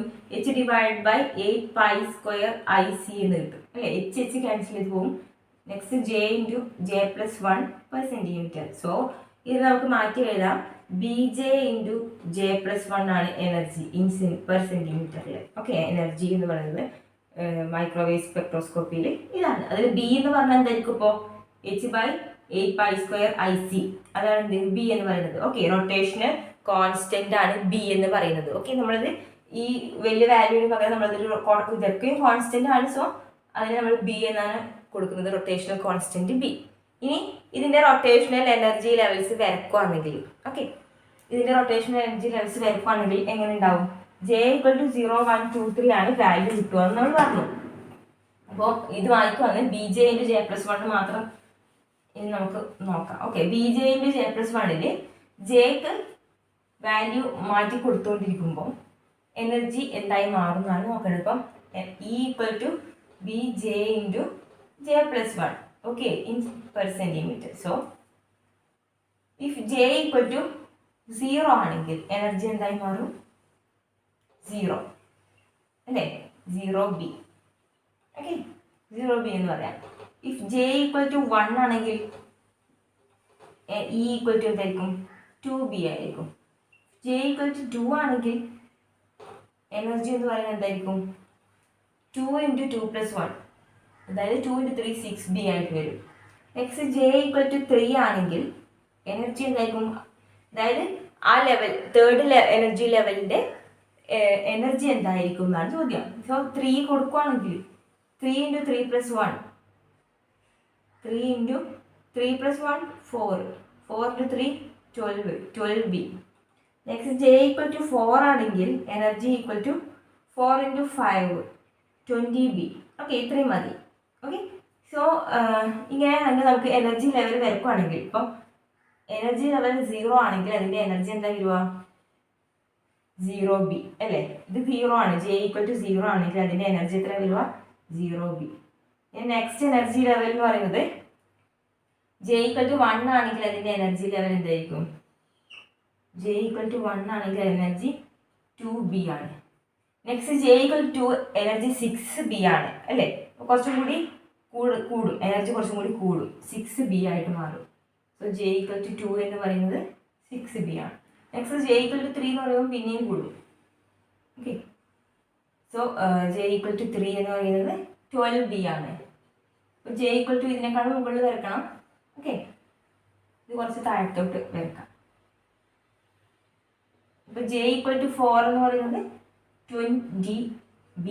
ഓക്കെ, അതായത് എനർജി കൂടി വരുവാണ്. ഇപ്പം ലെവൽ കൂടുന്നതിനനുസരിച്ച് ഇതിൻ്റെ എനർജിയും വരച്ചാൽ മതി. ഓക്കെ, ഇനി ഇതിൻ്റെ ട്രാൻസിഷൻസ് എങ്ങനെ നടക്കും? സെലക്ഷൻ റൂൾ ഉണ്ട് ഓരോന്നിനും. അതായത് ട്രാൻസിഷൻസ് എങ്ങനെ നടക്കും? ഡെൽറ്റ J = +or-1 ആണ് സെലക്ഷൻ റൂൾ. അതായത് ഈ എനർജി ലെവലിലുള്ള ഡിഫറൻസ് +1 or -1 മാത്രമേ ആവാൻ പാടുള്ളൂ. അതായത് ഇപ്പോൾ J = 0 to J = 1 ഡിഫറൻസ് എത്രയാണ്? +1 ആണ് അല്ലേ? സോ ഇതിൽ നിന്ന് ഇങ്ങോട്ട് ട്രാൻസിഷൻസ് നടക്കും. അതായത് 0 to 1 ട്രാൻസിഷൻ നടക്കും. ഇനി 0 to 2 ട്രാൻസിഷൻ നടക്കുമോ? 0 to 2 നിങ്ങൾ നോക്കി നോക്ക്. J = 2 J = 0 ആണ്. 2 - ഡെൽറ്റ J = 3 കിട്ടും. 2 - 0 = 2. ഒരിക്കലും ഡെൽറ്റ ജി എന്താവാൻ പാടില്ല, 2 ആവാൻ പാടില്ല. ഡെൽറ്റ ജി എപ്പോഴും +or-1 മാത്രമേ ആവാൻ പാടുള്ളൂ. അതാണ് സെലക്ഷൻ റൂൾ എന്ന് പറയുന്നത്. ഓക്കെ, അപ്പോൾ ആ എനർജി ലെവലിലെ ഡിഫറൻസ് എന്തായിരിക്കണം, +or-1 ആവാൻ പാടുള്ളൂ. അതായത് +1 എന്ന് പറയുമ്പോൾ ഇവിടുന്ന് ഇങ്ങോട്ട് ട്രാൻസിഷൻ, -1 എന്ന് പറയുമ്പോൾ ഇവിടുന്ന് താഴോട്ടേക്കുള്ള ട്രാൻസിഷൻ. ഓക്കെ, ഇതാണ് -1 എന്ന് പറയുന്നത് ഡിഫറൻസ്. ഓക്കെ, സോ +1 -1 ആവാൻ പാടില്ല ഒരിക്കലും. അപ്പോൾ എന്ത് ചെയ്യില്ല, 0 to 2 ട്രാൻസിഷൻ നടക്കൂല. പക്ഷെ 1 to 2 നടക്കൂലേ, 1 to 2 ട്രാൻസിഷൻ നടക്കും. കാരണം എന്താണ്, 2 - 1 എത്രയാണ്, 1 ആണ്. അപ്പോൾ ഡെൽറ്റ ജി എന്ന് പറയുന്നത് 1 തന്നെയാണ് കിട്ടുന്നത്. ഇനി 2 to 3 നടക്കും അല്ലേ, 2 to 3 നടക്കും. പക്ഷെ ഒരിക്കലും എന്ത് ചെയ്യില്ല, 1 to 3 നടക്കൂല. അപ്പോൾ ഈ ഡിഫറൻസ് അപ്പോൾ 3 to 4 നടക്കും. ഓക്കെ, ഡെൽറ്റ ജിന്റെ ഡിഫറൻസ് എന്തായിരിക്കണം, +or-1 ആയിരിക്കണം എന്നാണ് പറഞ്ഞിരിക്കുന്നത്. അപ്പോൾ നമ്മുടെ കിട്ടുന്ന ബാൻഡിന്റെ എനർജി ഡിഫറൻസ് എന്തായിരിക്കും? ഇപ്പോൾ ഒന്നാമത് നോക്ക്, ഒന്നാമത്തെ ബാൻഡ് എവിടെ കിട്ടും നമുക്ക്, ഒന്നാമത്തെ ബാൻഡ് 2B കിട്ടും. ഓക്കെ, നമ്മളിങ്ങനെ ബാൻഡ് വരയ്ക്കുവാണെങ്കിൽ നമുക്കിപ്പോൾ കുറേ ലൈൻസ് കിട്ടുമല്ലോ. അപ്പോൾ ഇത് 0 ആണ്, ഇത് 0 ആണെന്ന് വിചാരിക്കുക. ഓക്കെ, അപ്പോൾ ഇത് 2B ആണ്, 2B ഒരു ലൈൻ കിട്ടും. നെക്സ്റ്റ് എവിടെയാണ് കിട്ടുന്നത്, 2B 6 - 2, 6 - 2 ചെയ്താൽ ഇവിടെ എത്ര ബാൻഡ് കിട്ടുന്നത്? അതായത് ബാൻഡ് എങ്ങനെ നോക്കുക, ബാൻഡ് ഇങ്ങനെ നോക്കുക. അതായത് 2B - 0B ചെയ്യും, അപ്പോൾ എത്ര കിട്ടും, 2B. ഇപ്പോൾ 2B ഒരു ബാൻഡ് കിട്ടും. ഓക്കെ, 6B - 2B ചെയ്യും നെക്സ്റ്റ് ബാൻഡ് ഇപ്പോൾ എത്ര കിട്ടും, 4B ഒരു ബാൻഡ് കിട്ടും അല്ലേ, 4B ഒരു ബാൻഡ് കിട്ടും. നെക്സ്റ്റ് 12B - 6B ചെയ്യും, അപ്പോൾ 6B ഒരു ബാൻഡ് കിട്ടും. നെക്സ്റ്റ് 20B - 12B ചെയ്യുമ്പോൾ 8B ഒരു ബാൻഡ് കിട്ടും അല്ലേ. ഓക്കെ, അപ്പോൾ ഇവിടുള്ള ഡിഫറൻസ് ആണ് ഒരു ബാൻഡ് എന്ന് പറയുന്നത്. അപ്പോൾ അങ്ങനെ കുറേ ബാൻഡ് കിട്ടും. അപ്പോൾ നമ്മൾ ഈ ബാൻഡ് വരക്കുവാണെങ്കിൽ ഈ ബാൻഡ് തമ്മിലുള്ള ഡിഫറൻസ് നോക്കി, 2B 4B 6B 8B. അതായത് ഓരോ ബാൻഡും തമ്മിൽ 2Bന്റെ ഡിഫറൻസ് ആണ് വരുന്നത്, 2Bന്റെ ഡിഫറൻസ് ആണ് വരുന്നത്. ഓക്കെ, അപ്പോൾ മൈക്രോവേവ് റൊട്ടേഷണൽ സ്പെക്ട്രോസ്കോപ്പിയിൽ പറയുന്ന കാര്യങ്ങൾ എന്താണ്, സെലക്ഷൻ റൂൾ നമുക്ക് അറിഞ്ഞിരിക്കണം. ഡെൽറ്റ ജെ +or-1 ആയിരിക്കണം.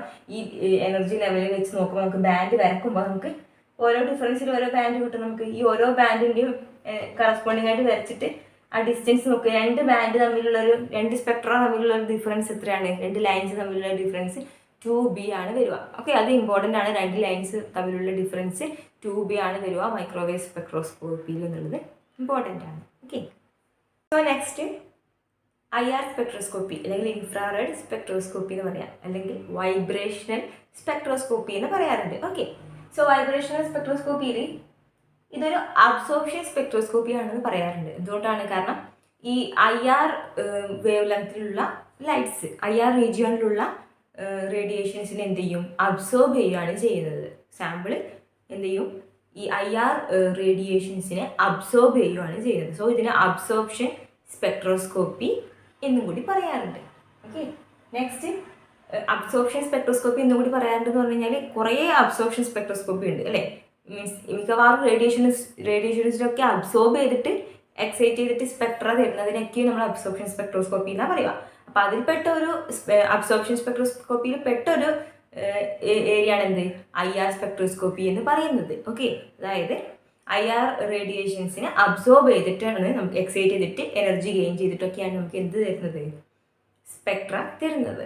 Okay, next lambda and structure. അതായത് ഈ അബ്സോർപ്ഷൻ, എക്സ്റ്റെൻഡ് ഓഫ് അബ്സോർപ്ഷൻ, എത്രമാത്രം ഒരു റേഡിയേഷൻ ഒരു സാമ്പിൾ അബ്സോർബ് ചെയ്യുന്നുള്ളത് അത് ആ റേഡിയേഷൻ്റെ വേവ് ലെങ്ത്തിനെയും അതുപോലെ ആ സാമ്പിളിൻ്റെ, അതായത് ആ ഏതൊക്കെ കെമിക്കൽ ഒരു കോമ്പൗണ്ട് ആയിരിക്കുമല്ലോ, അപ്പോൾ അതിൻ്റെ സ്ട്രക്ചറിനെ എന്ത് ചെയ്യുന്നുണ്ട്, ഡിപ്പെൻഡ് ചെയ്യുന്നുണ്ട്. അപ്പോൾ extend of absorption depends upon the wave length of the radiation absorbed and the structure of the sample. Okay, അപ്പോൾ ഏത് സാമ്പിളിലാണോ ഏതെങ്കിലും ഒരു കെമിക്കൽ കോമ്പൗണ്ട് നമ്മൾ എടുത്തിട്ടുണ്ടാവുമല്ലോ, അതിലേക്കായിരിക്കും നമ്മൾ ഈ റേഡിയേഷൻ പാസ് ചെയ്യുന്നുണ്ടാവുക. അപ്പോൾ അത് എത്രമാത്രം അബ്സോർബ് ചെയ്യും എന്നുള്ളത് ആ റേഡിയേഷൻ്റെ വേവ് ലെങ്ത്തിനെയും അതുപോലെ ഈ സാമ്പിളിൻ്റെ സ്ട്രക്ചറിനെയാണ് ഡിപ്പെൻഡ് ചെയ്യുന്നത്. Next gain in energy. അതായത് നമ്മൾ അബ്സോർബ് ചെയ്ത് കഴിഞ്ഞാൽ ആ സാമ്പിൾ എന്ത് ചെയ്യും, ഒരു എനർജിയിലുള്ളത് എനർജി ഗെയിൻ ചെയ്യും. അപ്പോൾ എനർജി ഗെയിൻ ചെയ്താൽ അവിടെ പിന്നെ എന്ത് നടക്കും, വൈബ്രേഷൻസ് ഉണ്ടാവും, മോളിക്യുലർ വൈബ്രേഷൻസ് ഉണ്ടാവും. ഓക്കെ, സോ ഒരു സാമ്പിൾ ഈ റേഡിയേഷനെ റേഡിയേഷൻ അബ്സോർബ് ചെയ്ത് കഴിഞ്ഞാൽ അവിടെ ഒരു ഗെയിൻ ഇൻ എനർജി ഉണ്ടാവും. ഈ എനർജി കിട്ടിക്കഴിഞ്ഞാൽ അത് എന്ത് ചെയ്യും, വൈബ്രേറ്റ് ചെയ്യാൻ തുടങ്ങും, വൈബ്രേഷൻസ് ഉണ്ടാവും. ഓക്കെ, സോ ഈ ട്രാൻസ്മിറ്റൻസും ഈ വൈബ്രേഷൻ ചെയ്യുമ്പോൾ അതിലൊരു ഫ്രീക്വൻസി ഉണ്ടാവുമല്ലോ, വൈബ്രേറ്റിംഗ് ഫ്രീക്വൻസി. സോ ഈ വൈബ്രേറ്റിംഗ് ഫ്രീക്വൻസിയും ട്രാൻസ്മിറ്റൻസും തമ്മിൽ നമ്മളൊരു പ്ലോട്ട് ചെയ്യുവാണെങ്കിൽ നമുക്കതിൻ്റെ IR സ്പെക്ട്ര കിട്ടും. ഓരോ സ്ട്രക്ചറിൻ്റെയും കറക്റ്റ് ആയിട്ടുള്ള IR സ്പെക്ട്ര കിട്ടും. ട്രാൻസ്മിറ്റൻസ് എന്ന് പറഞ്ഞാൽ എന്താണ്? ഇപ്പോൾ ഒരു സാമ്പിളിലൂടെ ഞാൻ ലൈറ്റ് പാസ് ചെയ്യുവാണ്. പാസ് ചെയ്തിട്ട് എത്രമാത്രം അബ്സോർബ് ചെയ്തു എന്നുള്ളതാണ് അബ്സോർബൻസ്. അപ്പം ഒരു സാമ്പിളിലൂടെ ഞാൻ 100% ലൈറ്റ് ഇൻറ്റൻസിറ്റി ഉള്ള ഒരു ലൈറ്റ് പാസ് ചെയ്തു. അപ്പോൾ അതിൽ 80% അബ്സോർബ് ചെയ്തു, ബാക്കി 20% പുറത്തേക്ക് വന്നത്, ട്രാൻസ്മിറ്റ് ചെയ്ത് വന്നത്. അപ്പം അതിനെയാണ് നമ്മൾ ട്രാൻസ്മിറ്റൻസ് എന്ന് പറയുന്നത്. ഓക്കെ, അപ്പോൾ എത്രമാത്രം അബ്സോർബ് ചെയ്തു എന്നുള്ളത് അബ്സോർബൻസും ബാക്കി എത്ര പുറത്തേക്ക് പോയി എന്നുള്ളതാണ് ട്രാൻസ്മിറ്റൻസിലും പറയുന്നത്. സോ ട്രാൻസ്മിറ്റൻസ് വേഴ്സസ് എന്താണ് ഫ്രീക്വൻസി, വൈബ്രേറ്റിംഗ് ഫ്രീക്വൻസി പ്ലോട്ട് ചെയ്യുകയാണെങ്കിൽ നമുക്ക് IR സ്പെക്ട്ര കിട്ടും. ഓരോ കോമ്പൗണ്ടിൻ്റെതും സ്പെക്ട്ര നമുക്ക് കറക്റ്റായിട്ട് കിട്ടും. ട്രിപ്പിൾ ബോണ്ട് ഉണ്ടോ, ഫങ്ഷണൽ ഗ്രൂപ്പ് ഉണ്ടോ, അതിനനുസരിച്ചൊക്കെ എന്ത് ചെയ്യും, ഓരോ സ്പെക്ട്ര കിട്ടിക്കൊണ്ടിരിക്കും. ഓക്കെ, അപ്പോൾ സ്പെക്ട്ര നമ്മൾ എന്തായിരിക്കും, ഡൗൺവേർഡ്സ് ആയിരിക്കും ഉണ്ടാവുക ട്രാൻസ്മിറ്റൻസ്. അപ്പോൾ IR സ്പെക്ട്ര എന്ന് പറയുന്നത് നമ്മളിപ്പോൾ ട്രാൻസ്മിറ്റൻസ് വേഴ്സസ് ഫ്രീക്വൻസി, ഇവിടെ ട്രാൻസ്മിറ്റൻസ് ഇവിടെ ഫ്രീക്വൻസി വരക്കുകയാണെങ്കിൽ ഇങ്ങനെ ഡൗൺവേർഡ്സ് ഉള്ള സ്പെക്ട്ര ആയിട്ട് നമുക്ക് കിട്ടും. ഇങ്ങനെ താഴോട്ടുള്ള സ്പെക്ട്ര ആയിട്ടായിരിക്കും നമുക്ക് കിട്ടുക. ഓക്കെ, സോ നെക്സ്റ്റ് 3 റീജിയൻസ് ഉണ്ട് ഈ സ്പെക്ട്രയിൽ തന്നെ. ഓക്കെ, ഒന്നാമത്തെ റീജിയൻ ഫങ്ഷണൽ ഗ്രൂപ്പ് റീജിയൻ ആണ്. ഫങ്ഷണൽ ഗ്രൂപ്പ് റീജിയൻ എന്ന് പറഞ്ഞാൽ 1300 to 4000 വരെ വരുന്ന ഫ്രീക്വൻസി റീജിയൻ വരുന്നതിനെയാണ് ഫങ്ഷണൽ ഗ്രൂപ്പ് റീജിയൻ എന്ന് പറയുന്നത്. ഓക്കെ, പിന്നെ 900 മുതൽ 1300 വരെ വരുന്നതാണ് ഫിംഗർ പ്രിന്റ് റീജിയൻ. പിന്നെ 650 മുതൽ 900 വരെ വരുന്നതാണ് ആരോമാറ്റിക് റീജിയൻ. അപ്പോൾ ഈ ഒരു റീജിയൻ പർട്ടിക്കുലർ ആ ഒരു ഫ്രീക്വൻസിയിൽ നമുക്ക് കിട്ടിക്കഴിഞ്ഞാൽ നമുക്ക് മനസ്സിലാക്കാം ആരോമാറ്റിക് റീജിയനകത്ത് വരുന്ന ഒരു ഫ്രീക്വൻസി നമുക്ക് സ്പെക്ട്രയിൽ നിന്ന് കിട്ടുവാണെങ്കിൽ അതിൻ്റെ മീനിങ് എന്താണ്, ആരോമാറ്റിക് ആയിട്ടുള്ള ഒരു കോമ്പൗണ്ട് അതിനകത്ത് ഉണ്ട്. മീൻസ് മേ ബി ബെൻസീൻ ആയിരിക്കാം, അല്ലെങ്കിൽ ഒരു ഫിനോളോ എന്തെങ്കിലും ഉണ്ടായിരിക്കാം. അതുപോലെ തന്നെ നമുക്ക് 4000 1300 റീജിയനിൽ ഒരു സ്പെക്ട്ര കിട്ടുവാണ്, ഒരു ലൈൻ കിട്ടുവാണെങ്കിൽ നമുക്ക് എന്ത് മനസ്സിലാക്കാം, ഒരു ഫങ്ഷണൽ ഗ്രൂപ്പ് അതിനകത്ത് അടങ്ങിയിട്ടുണ്ട്.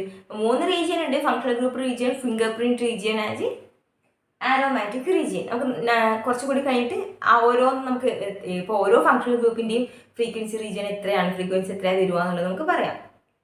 അപ്പോൾ നെക്സ്റ്റ് നമുക്ക് പറയാനുള്ളത് ഈ IR ആക്റ്റീവ് ആണോ, ഓരോ മോളിക്കുള്ള IR ആക്റ്റീവ് ആണോ എന്ന് നമ്മളെങ്ങനെ പറയാം, മൈക്രോവേവ് ആക്റ്റീവ് ആണോ എന്ന് നമ്മളെങ്ങനെ പറഞ്ഞേ, പെർമനന്റ് ഡൈപോൾ മൊമെന്റ് ഉണ്ടാവും എന്ന് പറഞ്ഞു. അപ്പോൾ IR ആക്റ്റീവ് ആണെങ്കിൽ ചേഞ്ച് ഇൻ ഡൈപോൾ മൊമെന്റ് ഉണ്ടായിരിക്കണം. ഓക്കെ, സോ ഓരോ മോളിക്യൂളും IR ആക്റ്റീവ് ആണെന്ന് പറഞ്ഞു കഴിഞ്ഞാൽ, IR ആക്റ്റീവ് ആണെന്ന് പറഞ്ഞു കഴിഞ്ഞാൽ അതിനകത്തൊരു change in dipole moment, dipole മൊമെന്റിൽ ഒരു ചേഞ്ച് ഉണ്ടാവണം. ഓക്കെ, അതിനെയാണ് IR ആക്റ്റീവ് എന്ന് പറയുക. അപ്പോൾ ഡയാറ്റോമിക്സ് ഒക്കെയും നമ്മൾ നേരത്തെ പറഞ്ഞു, ഹോമോന്യൂക്ലിയർ ഡയാറ്റോമിക്സ് ഒക്കെ എന്താണ്, മൈക്രോവേവ് ഇൻആക്റ്റീവ് ആണെന്ന് പറഞ്ഞു. കാരണം അതിൽ ഒരു പെർമനന്റ് ഡൈപോൾ മൊമെന്റ് ഇല്ല. അതുപോലെ തന്നെ ചേഞ്ച് ഇൻ ഡൈപോൾ മൊമെന്റും ഇല്ല ഹോമോന്യൂക്ലിയർ ഡയാറ്റോമിക്സിന്റെ കേസിൽ. അതായത് ഇപ്പോൾ H2, N2, Cl2 ഇതൊക്കെ എന്താണ്, ചേഞ്ച് ഇൻ ഡൈപോൾ മൊമെന്റ് ഇല്ല അല്ലേ. അതുകൊണ്ട് ഇതെന്താണ്, IR ഇനാക്റ്റീവ് ആണ്, microwave inactive and IR inactive. നമുക്ക് IRലൂടെ കണ്ടുപിടിക്കാൻ പറ്റില്ല ഹോമോന്യൂക്ലിയർ ഡയാറ്റോമിക്സിനൊക്കെ. ഓക്കെ, നെക്സ്റ്റ് വൈബ്രേഷണൽ ഫ്രീക്വൻസിക്കുള്ള ഇക്വേഷൻ. സാധാരണ നമ്മൾ ഒരു സ്പ്രിങ്ങിൻ്റെ ഒക്കെ ഫ്രീക്വൻസി പറയുമ്പോൾ നമ്മൾ ഈ ഇക്വേഷൻ പറയാറുണ്ട്. സ്പ്രിങ്ങിൻ്റെ ഇക്വേഷൻ ഒക്കെ നമ്മൾ ഫിസിക്സിൽ പഠിച്ചിട്ടുണ്ട്, 1/2π√K/μ അല്ലേ. അതിൽ ഇത് എന്തിനാ പറയുന്നത്, ഹെഡ്സിലാണ് ഈ ഫ്രീക്വൻസി പറയുന്നത്. ഓക്കെ, സോ അതല്ലെങ്കിൽ നമുക്ക് എന്ത് പറയാം, 1/2πc√K/μ ഇൻ പെർ സെന്റിമീറ്ററിലാണ് പറയുന്നതെങ്കിൽ, അതായത് ഹാർമോണിക് ഓസിലേറ്ററിന്റെ കേസിൽ ന്യൂ ബാർ എന്ന് പറയുന്നത്, ന്യൂ ബാറിന് നമുക്ക് 1/2πc√K/μ എന്ന് പറയാം. ഓക്കെ, ഇപ്പോൾ ഫ്രീക്വൻസി ഹെഡ്സിലും ന്യൂ ബാറാണ് കാണുന്നതെങ്കിൽ C കൊണ്ട് ഡിവൈഡ് ചെയ്താൽ മതി, വേവ് നമ്പർ ആണ് കാണുന്നതെങ്കിൽ. ഓക്കെ, സോ ഫ്രീക്വൻസി 1/2π√K/μ, അതിൽ K എന്നാണ് ഫോഴ്സ് കോൺസ്റ്റന്റ് ആണ്, അതിൽ mu reduced mass m1 m2 divide by m1 + m2. Okay, so ഇതാണ് വൈബ്രേഷണൽ ഫ്രീക്വൻസി കാണാനുള്ള equation. Next vibrational energy for a simple harmonic oscillator. Simple harmonic ഓസിലേറ്ററിന്റെ കേസിൽ vibrational energy കാണാനുള്ള equation ആണ് V + ½hν എന്ന് പറയുന്നത്. V + ½hν. അതിൽ V എന്ന് പറഞ്ഞാൽ എന്താണ്, വൈബ്രേഷണൽ ക്വാണ്ടം നമ്പർ ആണ്. 0, 1, 2 എത്രയാവാം. ഓക്കെ, അപ്പം V1 ആണെങ്കിൽ എനർജി എത്ര കിട്ടും, V = 0 ആണെങ്കിൽ എനർജി എത്ര കിട്ടും, 12 എന്ന് കിട്ടും. ഇതിനെയാണ് നമ്മൾ 0 പോയിന്റ് എനർജി എന്ന് പറയുന്നത്. 0 പോയിന്റ് എനർജി, അതായത് വൈബ്രേഷണൽ ക്വാണ്ടം നമ്പർ V 0 ആണെങ്കിലും കൂടി അവിടെ ഒരു എനർജി ഉണ്ട്. നെക്സ്റ്റ് V = 1 എന്ന ലെവലിൽ ഗ്രൗണ്ട് സ്റ്റേറ്റിൽ 12 ആണ്, അതിന് 0 പോയിന്റ് എനർജി എന്ന് പറയും. നെക്സ്റ്റ് ലെവലിൽ എന്താണ് V = 1 കൊടുത്തു കഴിഞ്ഞാൽ E = എന്ത് കിട്ടും? 1 + 12 അതായത് 3/2 കിട്ടും. നെക്സ്റ്റ് V = 2 കൊടുത്താലോ 2 + 12 അതായത് E = 5/2 എന്ന് കിട്ടും അല്ലേ. ഓക്കെ, സോ ഇങ്ങനെ നമുക്ക് കിട്ടും എനർജി ലെവൽസ് എത്രയാണോ means vibration quantum number energy level വരക്കാൻ അതിന് കറസ്പോണ്ടിങ് ആയിട്ടുള്ള എനർജി കണ്ടുപിടിക്കാൻ പറ്റും. ഇനി ഡെൽറ്റ E നമ്മൾ നോക്കിയാൽ എത്ര കിട്ടും? അതായത് ഇപ്പോൾ V = 0 to V = 1 ട്രാൻസിഷൻ നടത്തി കഴിഞ്ഞാൽ ഇപ്പോൾ ഒരു കാര്യം പറയാം, സെലക്ഷൻ റൂള് പറഞ്ഞുതരാം. നേരത്തെ നമ്മൾ ഡെൽറ്റ J ±1 പറഞ്ഞില്ല, അതേപോലെ സിമ്പിൾ ഹാർമോണിക് ഓസിലേറ്ററിന്റെ കേസിൽ സെലക്ഷൻ റൂള് ഡെൽറ്റ V = ±1 ആണ്. അപ്പോൾ ട്രാൻസിഷൻസ് നടക്കുമ്പോൾ ±1 മാത്രമേ ട്രാൻസിഷൻസ് നടക്കുള്ളൂ. ഓക്കെ, സോ ഈ പോർഷൻസ് മാറ്റിയിട്ട് ഞാൻ ജസ്റ്റ് എനർജി ലെവൽസ് ഒരു ഇതിന് വരക്കുവാണ്, ജസ്റ്റ് ഒരു എക്സാമ്പിൾ വരക്കാണ്. അതായത് V = 0 12 ആണ് എനർജി വരുന്നത്. V = 1 3/2 ആണ്. V = 2 5/2 ആണ്. ഓക്കെ, അങ്ങനെയാണ് നമുക്ക് കിട്ടുന്നത്. സോ ഇനി നമ്മൾ ചെയ്യാൻ പോകുന്നത് ഇപ്പോൾ ഡെൽറ്റ V ±1 എന്ന് പറഞ്ഞു അല്ലേ, അതായത് 0 to 1 മാത്രമേ ട്രാൻസിഷൻ നടക്കുകയുള്ളൂ, പിന്നെ 1 to 2 മാത്രമേ നടക്കുള്ളൂ. ഒരിക്കലും 0 to 2 നടക്കില്ല, കാരണം ഡിഫറൻസ് എന്തായി മാറും, പിന്നെ 2 ആയിട്ട് മാറും. ഓക്കെ, അതുകൊണ്ട് ഇവിടുന്ന് ഇങ്ങോട്ട് ട്രാൻസിഷൻ നടന്നു വിചാരിക്കുക. ഇപ്പോൾ 0 to 2 എന്ന് പറയുമ്പോൾ ഡെൽറ്റ V എത്രയും മാറും, 2 ആയി മാറും. ഒരിക്കലും ഡെൽറ്റ V 2 അലൗഡ് അല്ല, എപ്പോഴും അലൗഡ് +1, അതായത് ഓരോ എനർജി ലെവലിലും തൊട്ടടുത്ത എനർജി ലെവലിലേക്ക് മാത്രമേ ട്രാൻസിഷൻസ് പോസിബിൾ അല്ലോ വൈബ്രേഷനിന്റെ കേസിൽ. ഓക്കെ, അപ്പോൾ ഇതിന്റെ കേസിൽ നിങ്ങൾ നോക്ക്, ഈ ഒന്നാമത്തെ ബാൻഡിന്റെ എനർജി എന്തായിരിക്കും? ഒന്നാമത്തെ ബാൻഡിന്റെ എനർജി 3/2 - 1/2 12 3/2 - 5/2 എത്ര കിട്ടും നമുക്ക്? h കിട്ടും അല്ലേ. അപ്പോൾ ഒന്നാമത്തെ ബാൻഡിന്റെ എനർജി എന്ന് പറയുന്നത് 0 to 1 ട്രാൻസിഷൻ ബാൻഡിന്റെ എനർജി h ആണ്. ഇനി രണ്ടാമത്തെ ബാൻഡിന്റെ എനർജി നോക്ക്, 5/2 - 3/2 5/2 - 3/2 ഓക്കെ, അപ്പോൾ എത്ര കിട്ടും? അതും h തന്നെ കിട്ടും. അപ്പോൾ ഇവിടുന്ന് ഇവിടത്തേക്കുള്ള ബാൻഡിന്റെ ഡിഫറൻസും h ആണ്. ഓക്കെ, അപ്പോൾ ഓരോന്നിന്റെയും എനർജി ഡിഫറൻസ് ഡെൽറ്റ E എന്ന് പറയുന്നത് എന്തായിരിക്കും? h ആണ്. ഓരോ ബാൻഡിന്റെയും എനർജി h ആണ്. സോ ഈ സിമ്പിൾ ഹാർമോണിക് ഓസിലേറ്ററിന്റെ കേസിൽ എല്ലാ ബാൻഡും ഈക്വി സ്പേസ്ഡ് ആണ്, കാരണം എത്രയാണ് എനർജി ലെവൽ വരുന്നത്? h ആണ്. ഓക്കെ, അപ്പോൾ ഓരോ ബാൻഡ് നമ്മളിങ്ങനെ വരക്കുവാണ് 0 - 1 ആ എനർജി. അപ്പോൾ ഓരോന്നും സ്പേസ് ചെയ്തിരിക്കുന്നത് h2ന്റെ ഡിഫറൻസിലാണ്. ഓരോ ബാൻഡ് ഉള്ളത് h ഡിഫറൻസിലാണ്, അതായത് എല്ലാത്തിൻ്റെയും h ഡിഫറൻസ് ആണ് വരുന്നത്. ഓക്കെ, ഇതാണ് സിമ്പിൾ ഹാർമോണിക് ഓസിലേറ്ററിന്റെ കേസിൽ എല്ലാ എനർജി ലെവൽസും ഈക്വി സ്പേസ്ഡ് ആയിട്ടാണ് അറേഞ്ച് ചെയ്തിരിക്കുന്നത് എനർജീസ് ഒക്കെ. ഓക്കെ, ഓരോ ലൈനും ഈക്വി സ്പേസ്ഡ് ആണ്. ആ സ്പേസ് എത്രയാണ്? h ആണ്. മൈക്രോവേവിന്റെ കേസിൽ സ്പേസ് എത്രയായിരുന്നു? 2b ആയിരുന്നു. ഈക്വി സ്പേസ്ഡ് ആണ്, 2b ആയിരുന്നു. ഇവിടെ h ആണ്, ഈക്വി സ്പേസ്ഡ് ആണ്. ഓക്കെ, നെക്സ്റ്റ് ഇനി നമുക്ക് പറയാനുള്ളത് കുറച്ച് സ്ട്രെച്ചിങ് ഫ്രീക്വൻസീസ് പറഞ്ഞുതരാം. സ്ട്രെച്ചിങ് ഫ്രീക്വൻസി ഓരോന്നിൻ്റെതും എത്രയായിരിക്കും എന്നുള്ളത്. ഓക്കെ, നെക്സ്റ്റ് IRL വരുന്നതാണ് സ്ട്രെച്ചിങ് ആൻഡ് ബെൻഡിങ് വൈബ്രേഷൻസ് തന്നെ 2 ടൈപ്പാണ് മെയിനായിട്ട് പറയല്, സ്ട്രെച്ചിങ് വൈബ്രേഷൻസും ബെൻഡിങ് വൈബ്രേഷൻസും. അതായത് ഇപ്പോൾ ഒരു മോളിക്യൂൾ XY എന്ന് പറയുന്ന മോളിക്യൂൾ ആണെങ്കിൽ ലീനിയർ ആയിരിക്കും, X ഇവിടെയും Y ഇവിടെയും ഉണ്ടാവുക. അപ്പോൾ XY എന്ന് പറയുന്നത് ഇപ്പോൾ ഇതിൻ്റെ സ്ട്രെച്ചിങ് മാത്രമല്ല, അതായത് ഇതിൻ്റെ ബോണ്ടിൽ എന്താണ് നടക്കുക? വൈബ്രേഷൻസ് നടക്കുമ്പോൾ ഇതിൻ്റെ ബോണ്ടിങ്ങിൽ എന്താ സംഭവിക്കുക? ഇത് വേണമെങ്കിൽ ഇങ്ങോട്ട് സ്ട്രെച്ച് ചെയ്ത് നിൽക്കും, അല്ലെങ്കിൽ ഉള്ളിലേക്ക് കംപ്രസ് ചെയ്യപ്പെടും അല്ലേ, ഒന്ന് എക്സ്റ്റെൻഡ് ചെയ്യും അല്ലെങ്കിൽ കംപ്രസ് ചെയ്യപ്പെടും. സോ ഒരു ലീനിയർ മോളിക്യൂളിൻ്റെ കേസിൽ വൈബ്രേഷൻസ് സംഭവിക്കുമ്പോൾ നടക്കുന്നൊരു സംഭവം എന്ന് വെച്ച് കഴിഞ്ഞാൽ എക്സ്റ്റൻഷൻസ് നടക്കും അല്ലെങ്കിൽ കംപ്രഷൻ നടക്കും. ഇതിനെയാണ് നമ്മൾ സ്ട്രെച്ചിങ് എന്ന് പറയുന്നത്. ഇപ്പോൾ ഒരു ബോണ്ടിൻ്റെ കേസിൽ എക്സ്റ്റെൻഡ് ചെയ്യപ്പെടുകയും അതുപോലെ കംപ്രസ് ചെയ്യപ്പെടുകയും ചെയ്യുന്നതിനാണ് ഈ സ്ട്രെച്ചിങ് വൈബ്രേഷൻസ് എന്ന് പറയുന്നത്. അപ്പോൾ ഈ സ്ട്രെച്ച് ചെയ്യപ്പെടുന്നതുകൊണ്ടുള്ള വൈബ്രേഷൻസ് സ്ട്രെച്ചിങ് വൈബ്രേഷൻസ്. ആൻഡ് ഇത് പോളി ആറ്റോമിക് മോളിക്യൂൾ ആണെങ്കിൽ, ഇപ്പോൾ വാട്ടർ മോളിക്യൂൾ പോലുള്ള മോളിക്യൂൾ ആണെങ്കിൽ അതിൻ്റെ കേസിൽ എന്തുണ്ടാവും? ബോണ്ട് ആംഗിളിൽ എന്തുണ്ടാവും? ബോണ്ട് ആംഗിളിനനുസരിച്ച് ഇപ്പോൾ ഇങ്ങനൊരു മോളിക്യൂളാണ്, അതായത് ഇവിടെ ഒരു ആറ്റം, ഇവിടെ ഒരു ആറ്റം, ഇവിടെ ഒരു ആറ്റം ഉണ്ട്. അപ്പോൾ ബോണ്ടിങ് ഇങ്ങനെ വരിക. അപ്പോൾ ബോണ്ടിങ് ഇങ്ങനെ വരുന്ന സമയത്ത് ഇതിൻ്റെ സ്ട്രെച്ചിങ് വൈബ്രേഷൻ എങ്ങനെ ഉണ്ടാവും?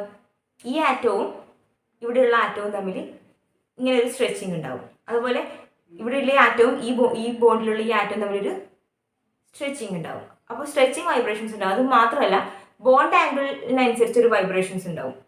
ഇതിനെയാണ് നമ്മൾ എന്ത് വിളിക്കുന്നത്? Bending vibrations.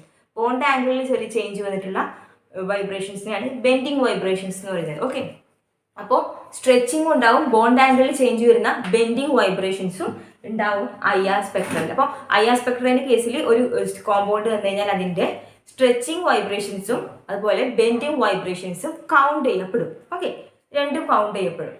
സോ എക്സാമ്പിൾ പറയുകയാണെങ്കിൽ ഇപ്പോൾ RCH2OH മീൻസ് RCH2OH എന്ന് പറയുന്ന കോമ്പൗണ്ട്. അപ്പോൾ അതിൽ നമുക്ക് ഇങ്ങനെ വരയ്ക്കാം RCH2OH ഇങ്ങനെ ഉണ്ടാവുക സ്ട്രക്ചർ വൈസ് അല്ലേ. അപ്പോൾ ഇതിന്റെ കേസിൽ നമുക്ക് നോക്ക്, ഇതിന്റെ സ്ട്രെച്ചിങ് എങ്ങനെ വരും? OH സ്ട്രെച്ചിങ് ഉണ്ടാവും ഇവിടെ അല്ലേ. ഈ OH ബോണ്ട് തമ്മിലൊരു സ്ട്രെച്ചിങ് ഉണ്ടാവും, സ്ട്രെച്ച് ചെയ്യും, കംപ്രസ് ചെയ്യും, സ്ട്രെച്ചിങ്. അതുപോലെ സിയും ഓവും തമ്മിൽ ഇവിടെ ഒരു വൈബ്രേഷൻസ് ഉണ്ടാവും, സ്ട്രെച്ചിങ് വൈബ്രേഷൻ, സ്ട്രെച്ച് ചെയ്യപ്പെടും. അപ്പൊ CO സ്ട്രെച്ചിങ് ഉണ്ടാവും, OH സ്ട്രെച്ചിങ് ഉണ്ടാവും, പിന്നെ എന്തുണ്ടാവും? ബെൻഡിങ് ഉണ്ടാവില്ലേ, കാരണം ബോണ്ട് ആംഗിൾ അനുസരിച്ച് ഒരു ബെൻഡിങ് വൈബ്രേഷൻ കൂടി ഉണ്ടാവും. അപ്പോൾ COH ഇവിടെ എന്ത് ചെയ്യും? ബെൻഡ് ചെയ്യപ്പെടുന്ന ഒരു വൈബ്രേഷൻ ഉണ്ടാവും, അതിന്റെ ബെൻഡിങ് വൈബ്രേഷൻസും ഉണ്ടാവും. സോ ഈ IR സ്പെക്ട്രയിൽ നമുക്ക് ഏകദേശം ഇപ്പോൾ പറയുകയാണെങ്കിൽ വാല്യൂ വൈസ് പറയുകയാണെങ്കിൽ CO സ്ട്രെച്ചിങ് 1300 മുതൽ 1000 ഓക്കെ 1000 per സെന്റിമീറ്ററിനുള്ളിലാണ് ഇതിന്റെ സ്ട്രെച്ചിങ് ഫ്രീക്വൻസി വരിക. അതുപോലെ OH ആണെങ്കിൽ 3000, 3600 ആണ് ഇതിന്റെ സ്ട്രെച്ചിങ് ഫ്രീക്വൻസി വരിക. COH ബെൻഡിങ് വൈബ്രേഷൻ എന്ന് പറയുന്നത് 1200 മുതൽ 1500 വരെ ആണ് ബെൻഡിങ് വൈബ്രേഷൻ വരിക. ഓക്കെ, അപ്പോൾ മെയിനായിട്ട് നമ്മൾ സ്ട്രെച്ചിങ് വൈബ്രേഷൻസ് നോക്കുമ്പോൾ നമുക്ക് ഏത് ഫങ്ഷണൽ ഗ്രൂപ്പാണ് അതിനകത്ത് ഉള്ളത് ഐഡന്റിഫൈ ചെയ്യാൻ പറ്റും അല്ലേ. ഇപ്പോൾ OH എന്ന് പറയുന്നത് ഓൾമോസ്റ്റ് 3600 ആ ഒരു റേഞ്ചിലാണ് അതിന്റെ ഫ്രീക്വൻസി കിട്ടുക നമുക്ക് IR സ്പെക്ട്രയിൽ. അപ്പോൾ IR സ്പെക്ട്രയിൽ 3000ന്റെ അടുക്ക ഒരു സ്പെക്ട്രൽ വേവ് വരുന്നുണ്ടെങ്കിൽ നമുക്ക് മനസ്സിലാക്കാം അവിടെ OH എന്ന ഫങ്ഷണൽ ഗ്രൂപ്പ് ഉണ്ട് എന്ന് മനസ്സിലാക്കാം. കാരണം OHന്റെ സ്ട്രെച്ചിങ് ഫ്രീക്വൻസി ആണ് നമുക്ക് തന്നിട്ടുള്ളത്. അതുപോലെ COന്റെ ഇപ്പം 1300ന്റെ ഇടയിലൊരു സ്പെക്ട്രൽ ലൈൻ നമുക്ക് വരുവാണെങ്കിൽ നമുക്ക് അതെന്താണ്? CO സ്ട്രെച്ചിങ് ആണ് നമുക്ക് എന്ത് ചെയ്യാൻ പറ്റും? പ്രിഡിക്റ്റ് ചെയ്യാൻ പറ്റും. അപ്പോൾ CO ബോണ്ട് ഉണ്ട് അതിനകത്ത് നമുക്ക് മനസ്സിലാക്കാൻ പറ്റും. അങ്ങനെ CO ബോണ്ട് ഉണ്ട്, OH ഫങ്ഷണൽ ഗ്രൂപ്പ് ഉണ്ട് എന്നൊക്കെ നമുക്ക് മനസ്സിലാവുമ്പോൾ നമുക്ക് എന്ത് ചെയ്യും?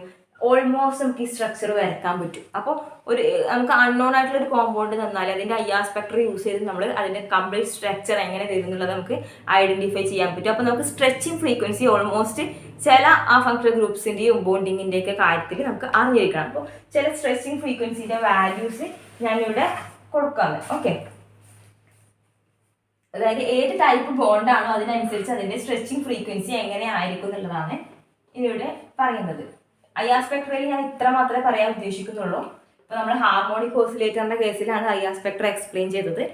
പിന്നെ അതിന്റെ ഇക്വേഷൻസ് പറഞ്ഞു, പെർമനന്റ് ഡൈപോൾ മൊമെന്റ് ഉണ്ടായിരിക്കണം IR ആക്റ്റീവ് ആവണമെങ്കിൽ. പിന്നെ അതിന്റെ എനർജിയൊക്കെ പറഞ്ഞു. അത് കഴിഞ്ഞിട്ട് ഈ സ്ട്രെച്ചിങ് ബെൻഡിങ് ആണ് പറയുന്നത്. അപ്പോൾ സ്ട്രെച്ചിങ്ങിന്റെ കേസിൽ ബോണ്ട് ഏതാണോ സ്ട്രെച്ചിങ് ഫ്രീക്വൻസി എന്താണോ എന്നുള്ളത് പറയാം. ബോണ്ട് സ്ട്രെച്ചിങ് ഫ്രീക്വൻസി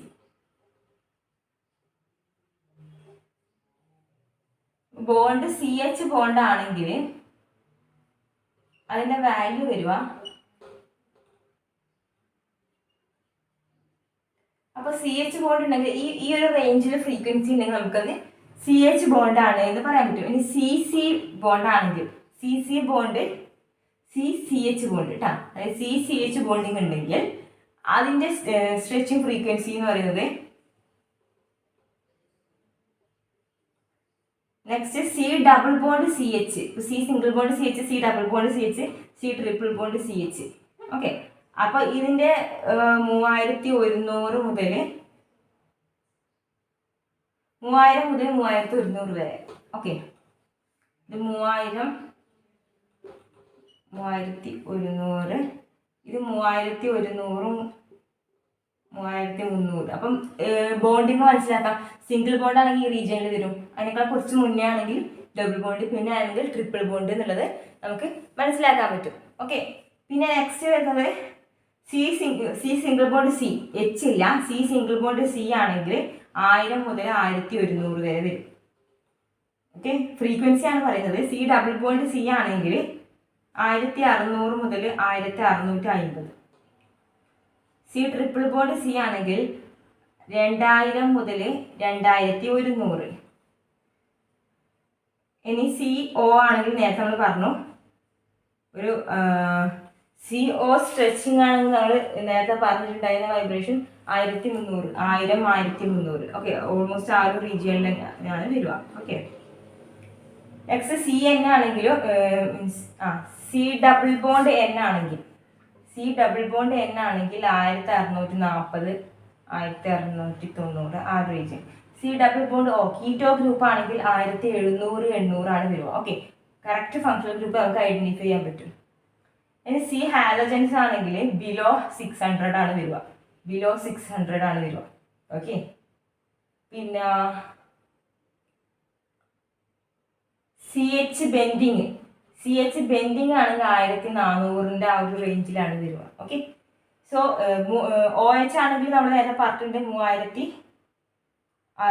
3000 ആ ഒരു റീജിയനിലാണ് വരിക. അപ്പോൾ ഇത്രയാണ് മെയിനായിട്ട് നമുക്ക് IR സ്പെക്ട്രയിൽ പറയാനുള്ളത്. ഓക്കെ, അപ്പോൾ IR സ്പെക്ട്രയുടെ കുറച്ച് സ്ട്രെച്ചിങ് ഫ്രീക്വൻസീസാണ് തന്നിട്ടുള്ളത്. ഇപ്പോൾ ഇന്ന കോമ്പൗണ്ട് 1800 ഫ്രീക്വൻസി റീജിയനിൽ ഒരു ലൈൻ കാണിക്കുന്നുണ്ട്, ഒരു സ്പെക്ട്ര കാണിക്കുന്നുണ്ട് എന്ന് പറഞ്ഞു കഴിഞ്ഞാൽ അതിൻ്റെ മീനിങ് എന്താ?